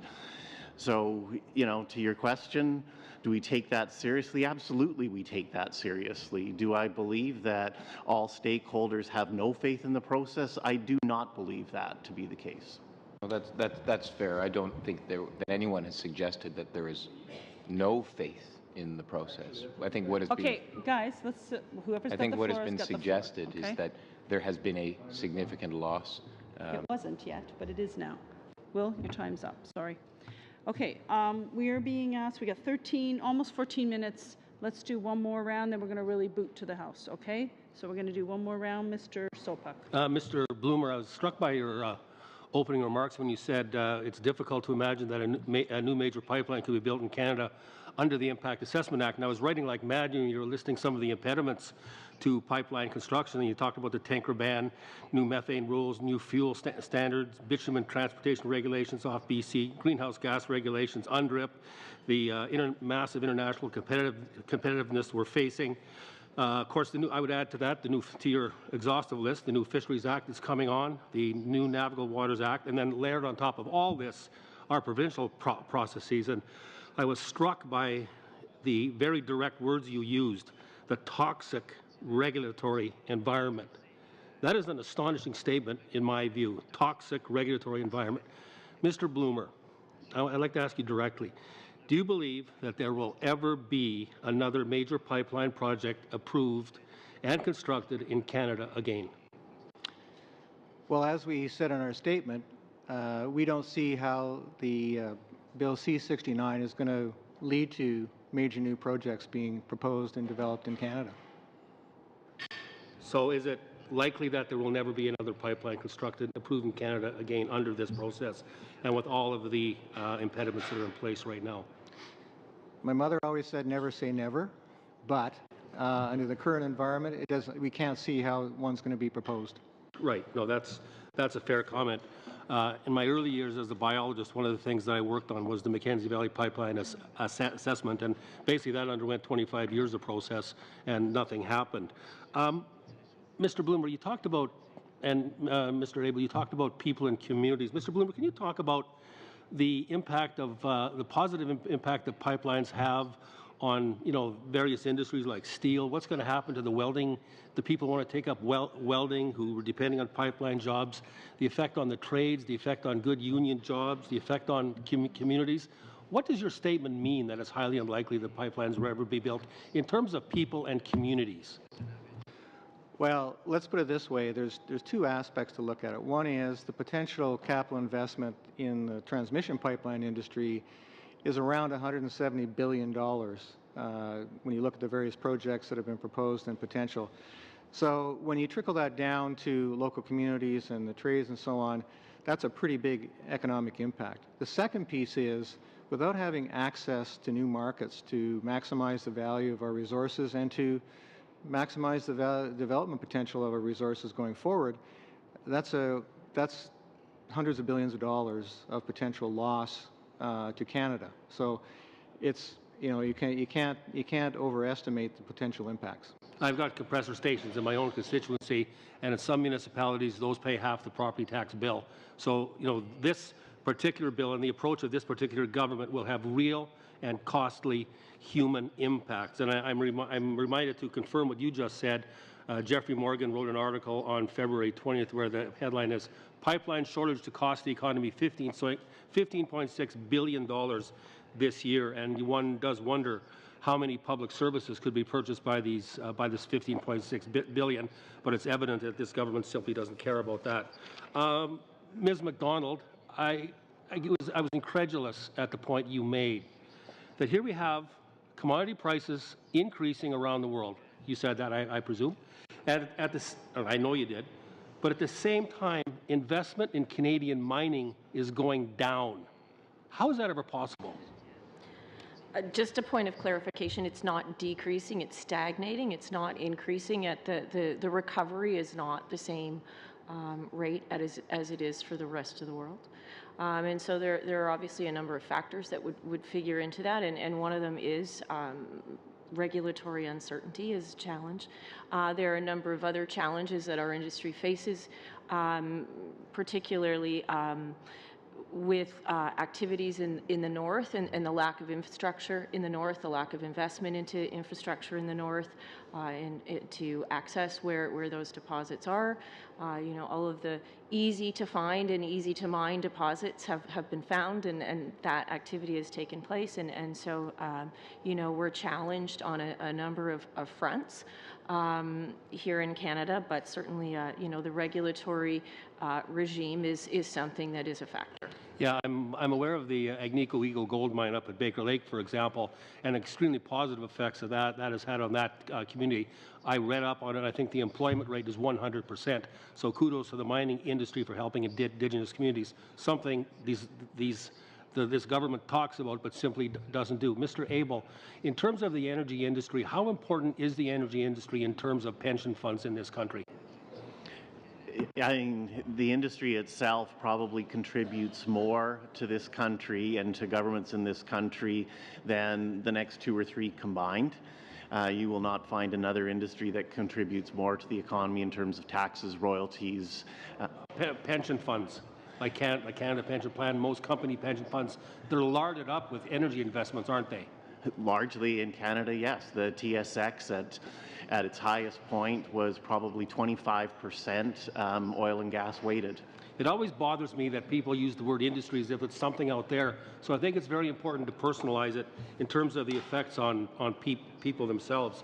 And as my last point, I'd like to, if I might, Madam Chair? 6 seconds, 2 seconds. I think the term Osler, Hoskin, and Harcourt did a complete analysis and trashed the whole bill. Sorry about it. I have to do that because we have to be in the House. Thank you very much, Madam Chair. We have 7 minutes to get in the House after votes. Thank you.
Thank you very much to our guests for their patience as we have been running back and forth to votes, and for the agreement and accommodation that will extend 15 minutes to try and make that time back up.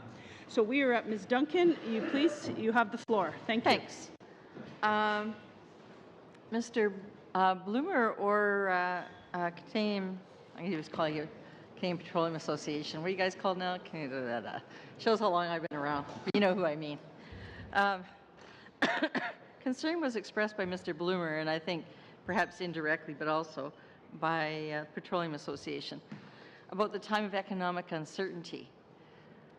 But would you not agree that some of the significant factors for that uncertainty are the international concern with and commitment to address climate change, the shifting investment away from fossil fuels to renewables, including by many of your own members, public concern with the project review process, as Mr. Amos had identified, and the increasing commitment to finally resolve land claims and observe the UNDRIP. So I guess my question to you would be, which of those do you think the government should not address? You know, I would agree with you that there are a number of factors affecting the competitiveness of our industry and the ability to attract investment. What I would say is that it's not true that investment isn't being made in other jurisdictions. It in fact is. And I would argue that many of those jurisdictions, the U.S. is a good example, the Permian in Texas, where there is no climate policy, that investment is going crazy. Look at Brazil offshore. They don't have strong commitments either. So it's not the only factor, and I'm not here to say that Bill C-69 is the only factor at all. You know, we agree and we've taken strong positions on Indigenous reconciliation. We are supportive of a climate policy that sets practical objectives and is implemented in a practical way. So they're all important. I agree with you. I'd have to echo that comment too, that we're not saying that climate, Indigenous reconciliation, participation, all the factors that are under consideration, and the industry has always worked to engage and to make sure that we meet the highest standards in all those areas. But investment is leaving the country, and people are making decisions that will have a long-term impact on the economy. So until Mr. Trump came to power, the company seemed to think it was appropriate to continue operating in Canada. I guess so the obvious question is the onus is on industry to decide if you want to still operate within a regime that actually sets up a good regulatory regime. I have a couple of questions for the Hydro Association. They were hoping that I would ask them some questions. I'm wondering if you support the need to consider transboundary impacts of hydro projects. We recently had the review of a major project, Site C, where the transboundary impacts into Alberta and Northwest Territories were not duly considered and responded to, which has resulted in a UNESCO call for an investigation into that. That isn't, I think, necessarily specifically listed under the Act. Do you think that that should be specified and, in fact, protect you so that once a decision is made, all the impacts are considered, and then you feel that you have a well-founded decision?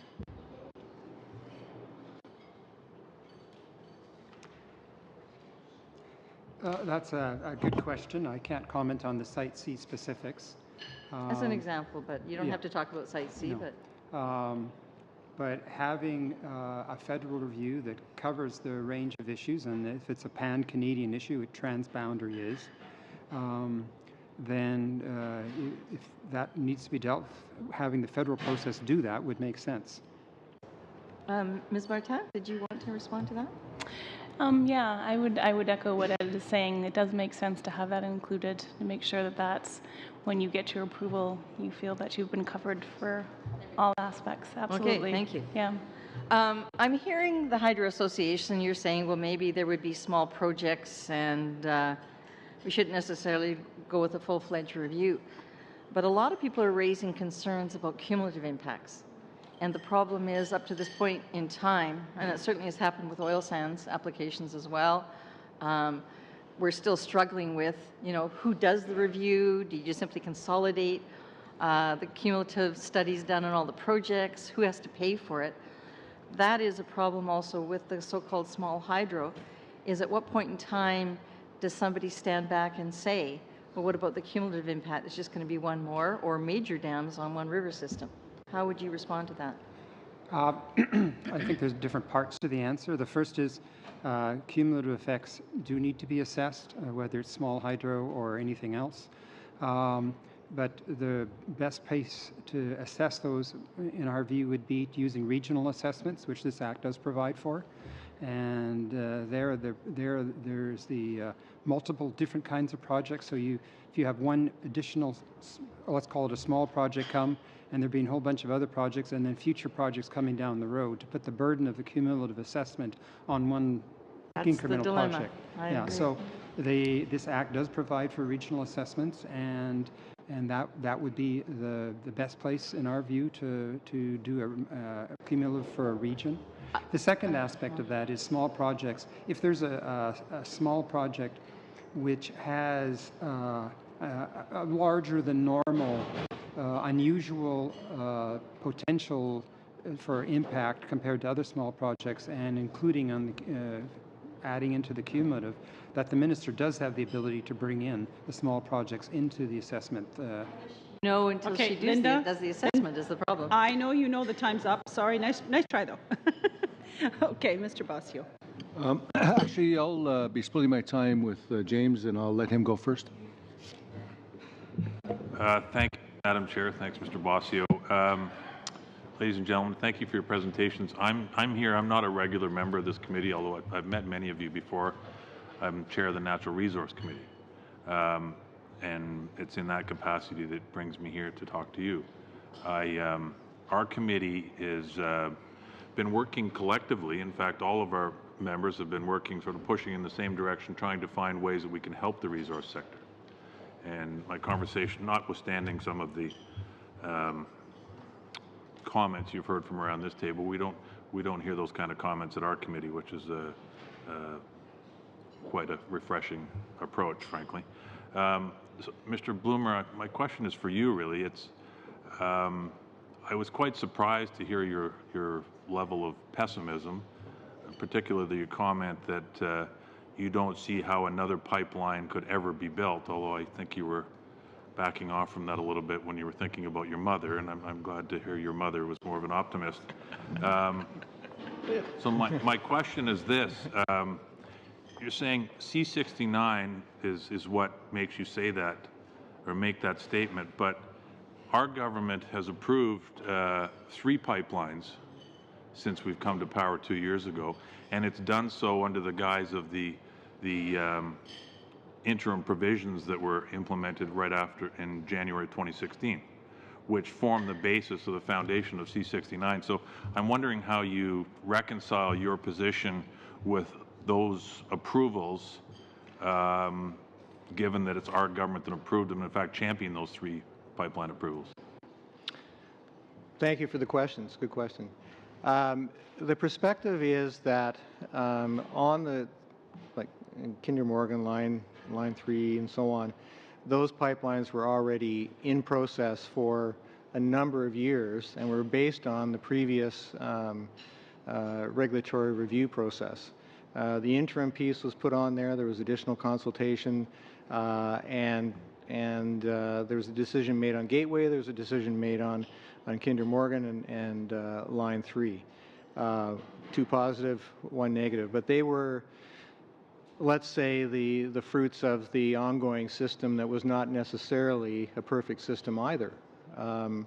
So now we're in a situation where we've had almost 2 years of consultation on regulatory reform, NEB reform, to put in place policies that will hopefully lead to clarity and certainty on pipelines going forward. And I'm talking about major pipelines, and I have tens of billions of dollars of pipelines.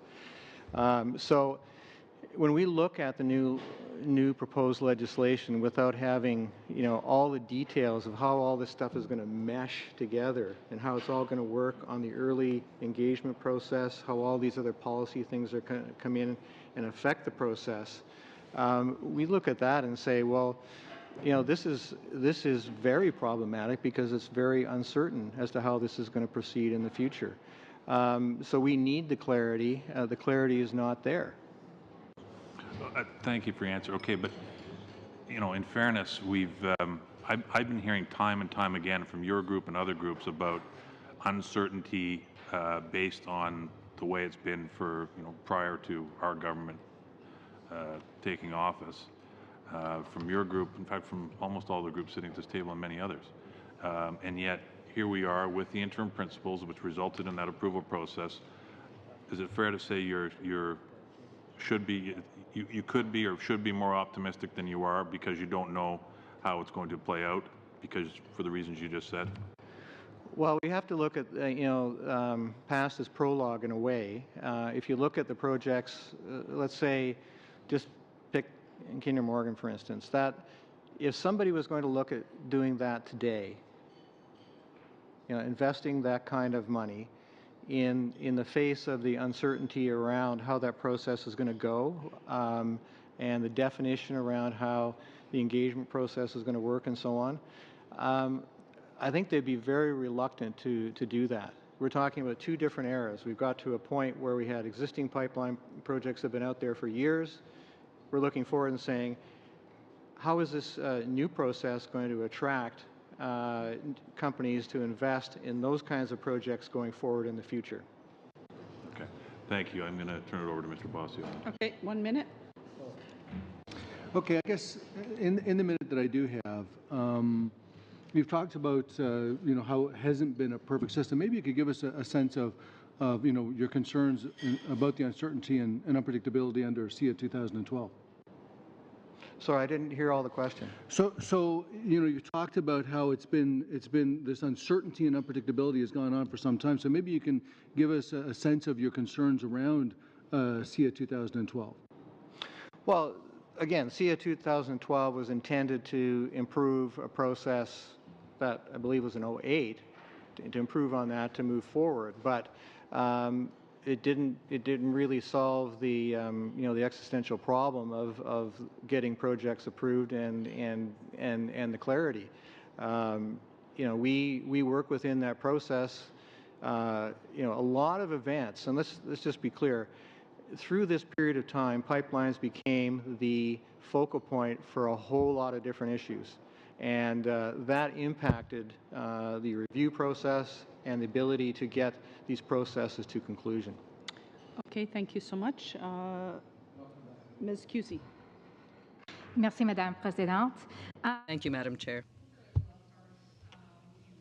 On January 2nd of this year, I read an article in the Calgary Herald, which was incredibly troubling for me and for the constituents of Calgary Midnapore. And this article stated that 2017, not surprisingly, was not a good year fiscally for the City of Calgary and the province of Alberta. And one of the major factors that the author, Mr. Chris Varco, pointed to was the absence, I should say the fleeting of foreign investment in the city and in the province and in the country. And I mean, this is not just one or two corporations we're talking about. Marathon Oil, Norway's Statoil, ConocoPhillips, Apache, Royal Dutch Shell. These corporations have been major players in Calgary, in Alberta, in Canada for years and are now selling off their investments. Something very, very concerning for myself and for my constituents. So can you please speak to the impact that this will have on the energy industry, this bill, in terms of organizations, corporations taking their investment outside of Canada following the implementation of this bill, and what this will mean for competitiveness for Canada on the international stage? Well, again, further to my comments to Ms. Duncan, we're not here to say that Bill C-69 is at the root of every problem. We acknowledge that.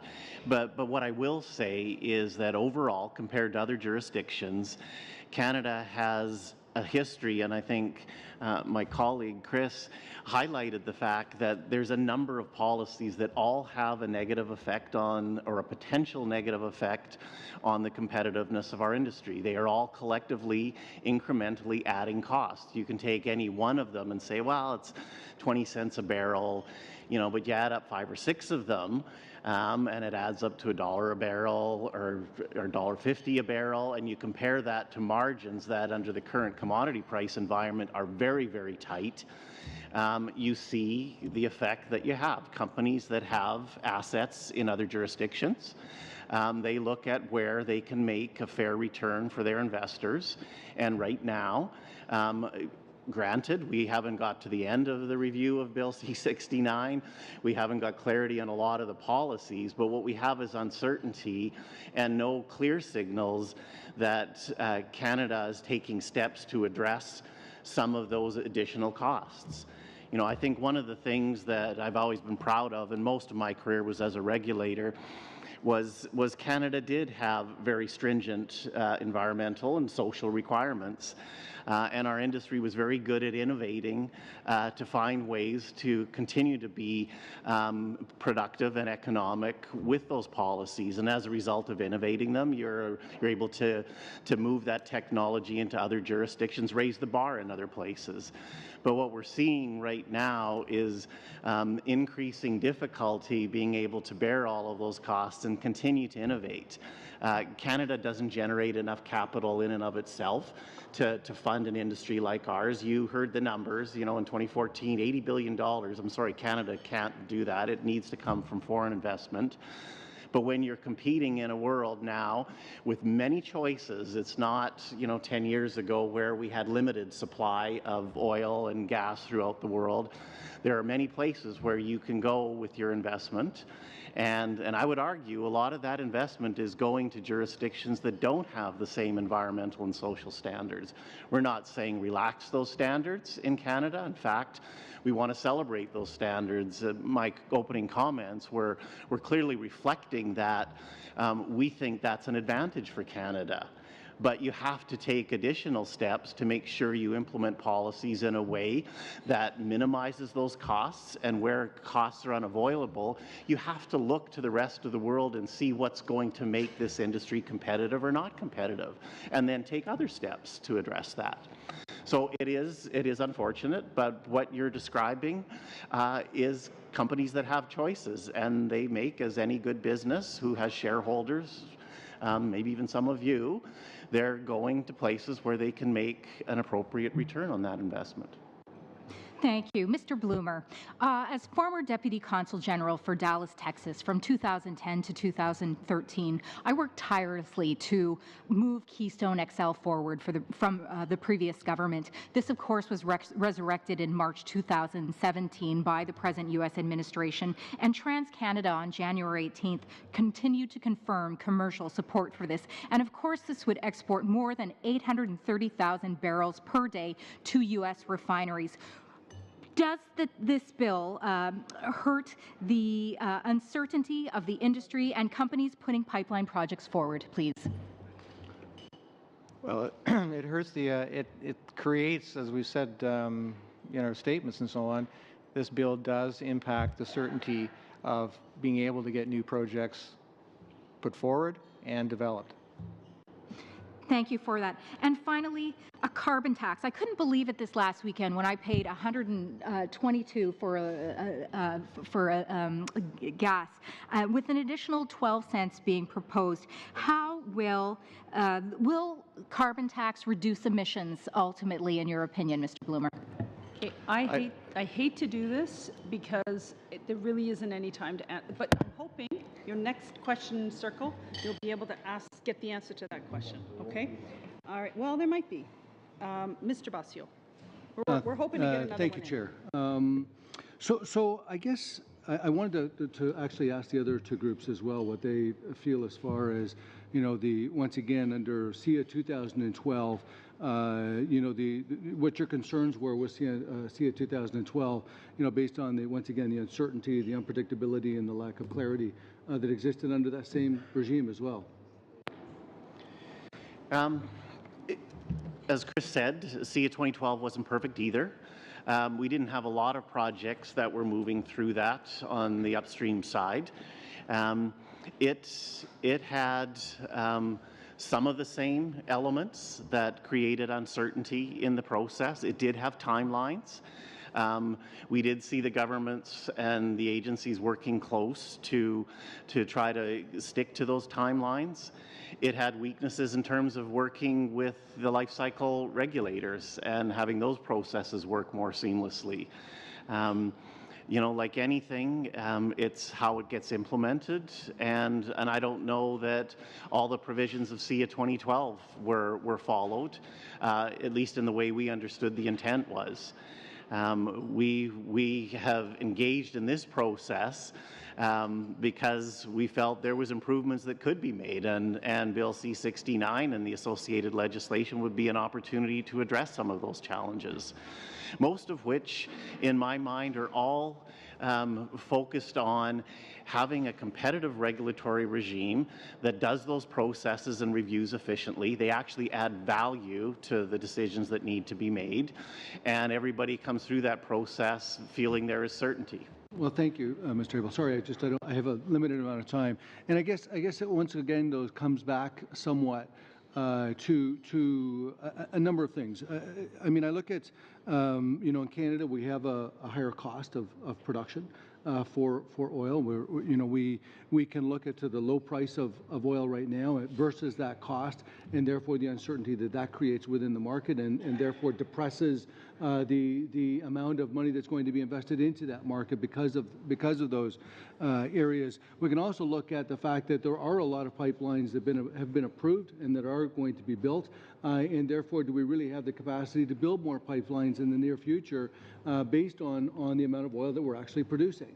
You know, so I would put those questions out there, as well as, you know, we at the end of the day, we need certainty within the process in order to build not just certainty for you as a company, but certainty as far as public trust is concerned.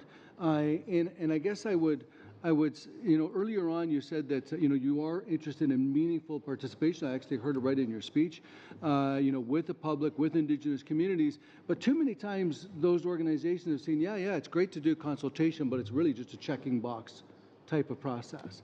So maybe you could, you know, help enlighten us on those three particular areas of the cost of production and the low price of oil, on the fact that we've got a substantial number of pipelines in the works, and this once again trying to get back to public trust.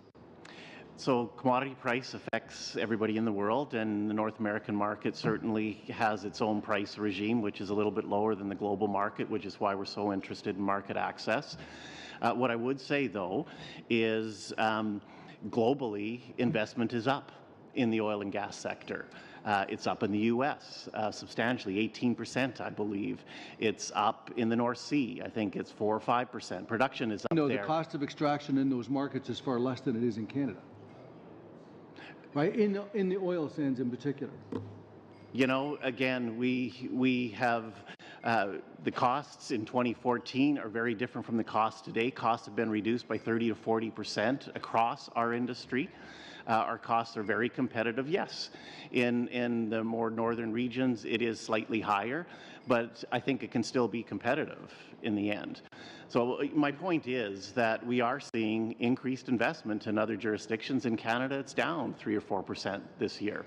Maybe more. We'll see what the latest numbers are. In terms, I'd like to maybe, Mr. Blimmer, if you could make a comment on the pipelines and as well, as far as the number of pipelines that are out there and the capacity to actually fill the ones we've got. Yes, thank you. I think at this 10 seconds, we are... A minute and a bit. You're good. No, at this moment. Sorry. Oh, okay. I was being very colloquial. Sorry. But in this moment, we have a huge undercapacity of pipelines until we get these new pipelines built and operating. We have increased production forecast in the oil sands, and we have increased... There was a decrease in investment, though. No, but these are projects that have been on the books and are coming on stream. Oh, okay. Now. These have been... Thank you. Yeah. So The other part of it is that there still will be an imbalance in pipeline capacity going forward. We will need new pipelines. We only need, it's not just new pipelines, we need new markets. We have to be able to extract the best value for our resources that are produced, so we need to access new markets.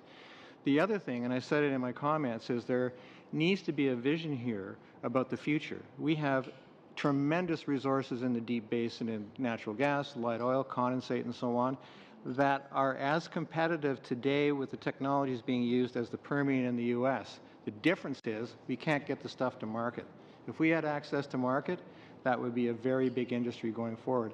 So we need the policies and we need the vision for the country. But Kinder Morgan being approved definitely is a boon to... Okay, Mike, I'm sorry, but you've run out of time. Yeah, sorry. Thanks. Ms. Kuzi, do you want to pick up on that? Thank you. Mr. Abel, will the implementation of a carbon tax reduce emissions, yes or no? You know, I'm not trying to be evasive because it's not that easy.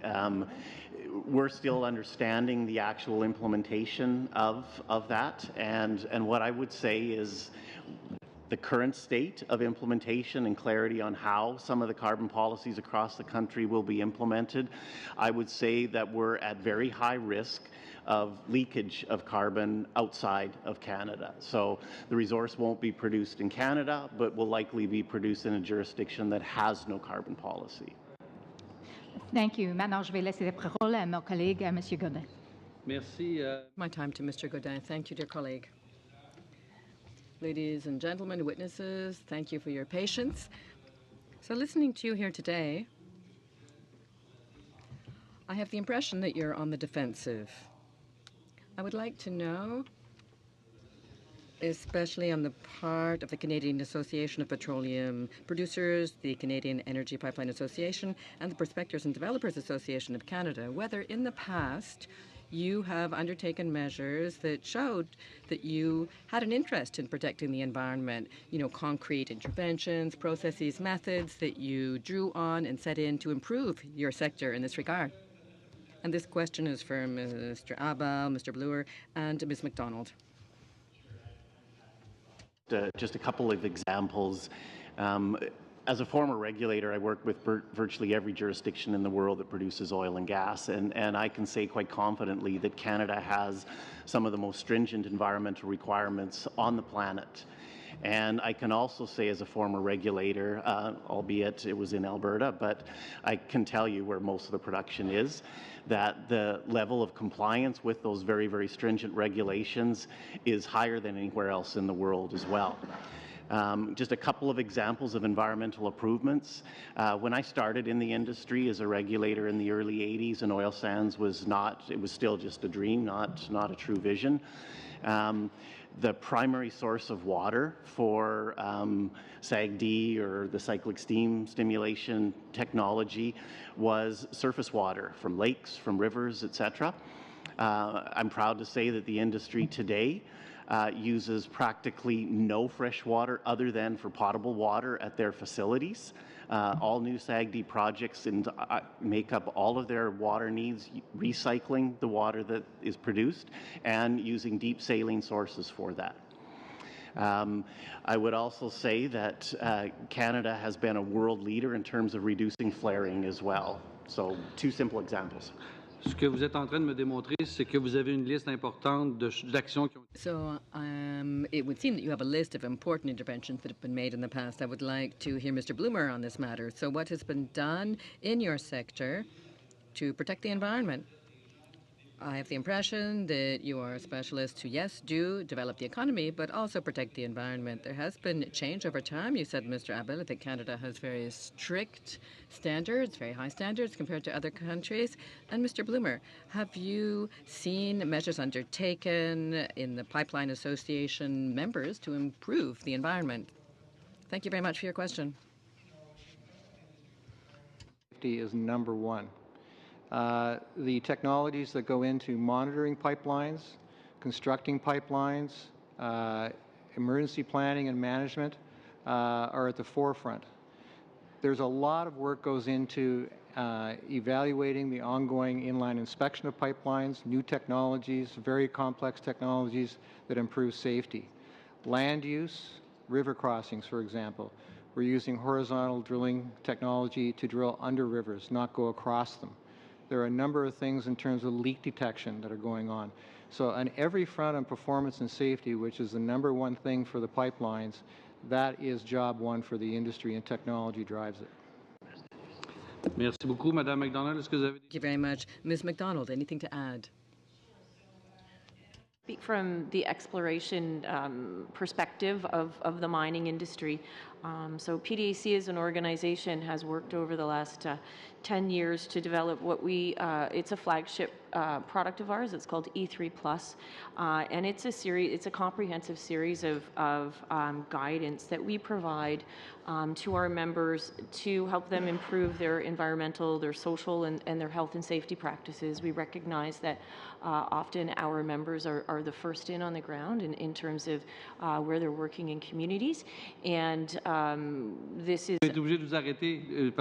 Sorry, I'll have to interrupt you only because I've got a minute left only. So what I understand from what you're telling us here today is that Bill C-69, as it stands, it brings in uncertainty. In the past, you've shown goodwill, respecting green development, sustainable development, and of course also seeing to economic development.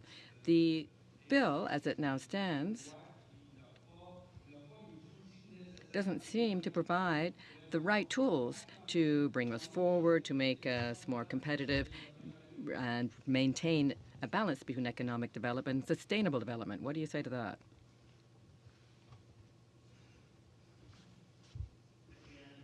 I'd reiterate that there's multiple components. I like the comments Chris made that, just even a strong signal from Canada that they acknowledge the contributions this industry has made.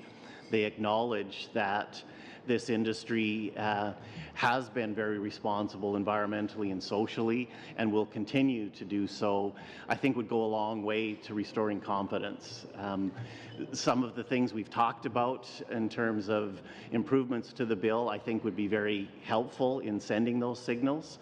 But overall, just knowing that Canada supports and believes that it can operate a sustainable oil and gas industry for the benefit of all Canadians and globally would be a strong signal to the investment community. Thank you all very much for your time today and your answers to the questions. I know we've had shorter than we've hoped for, but we did agree that we would go 50 minutes beyond. I've pushed it beyond that. Some of our members have to go to their next meeting. So thank you again. And tomorrow we start again at 8:30 until 10:30 back here, I understand. Is that right? Is it here?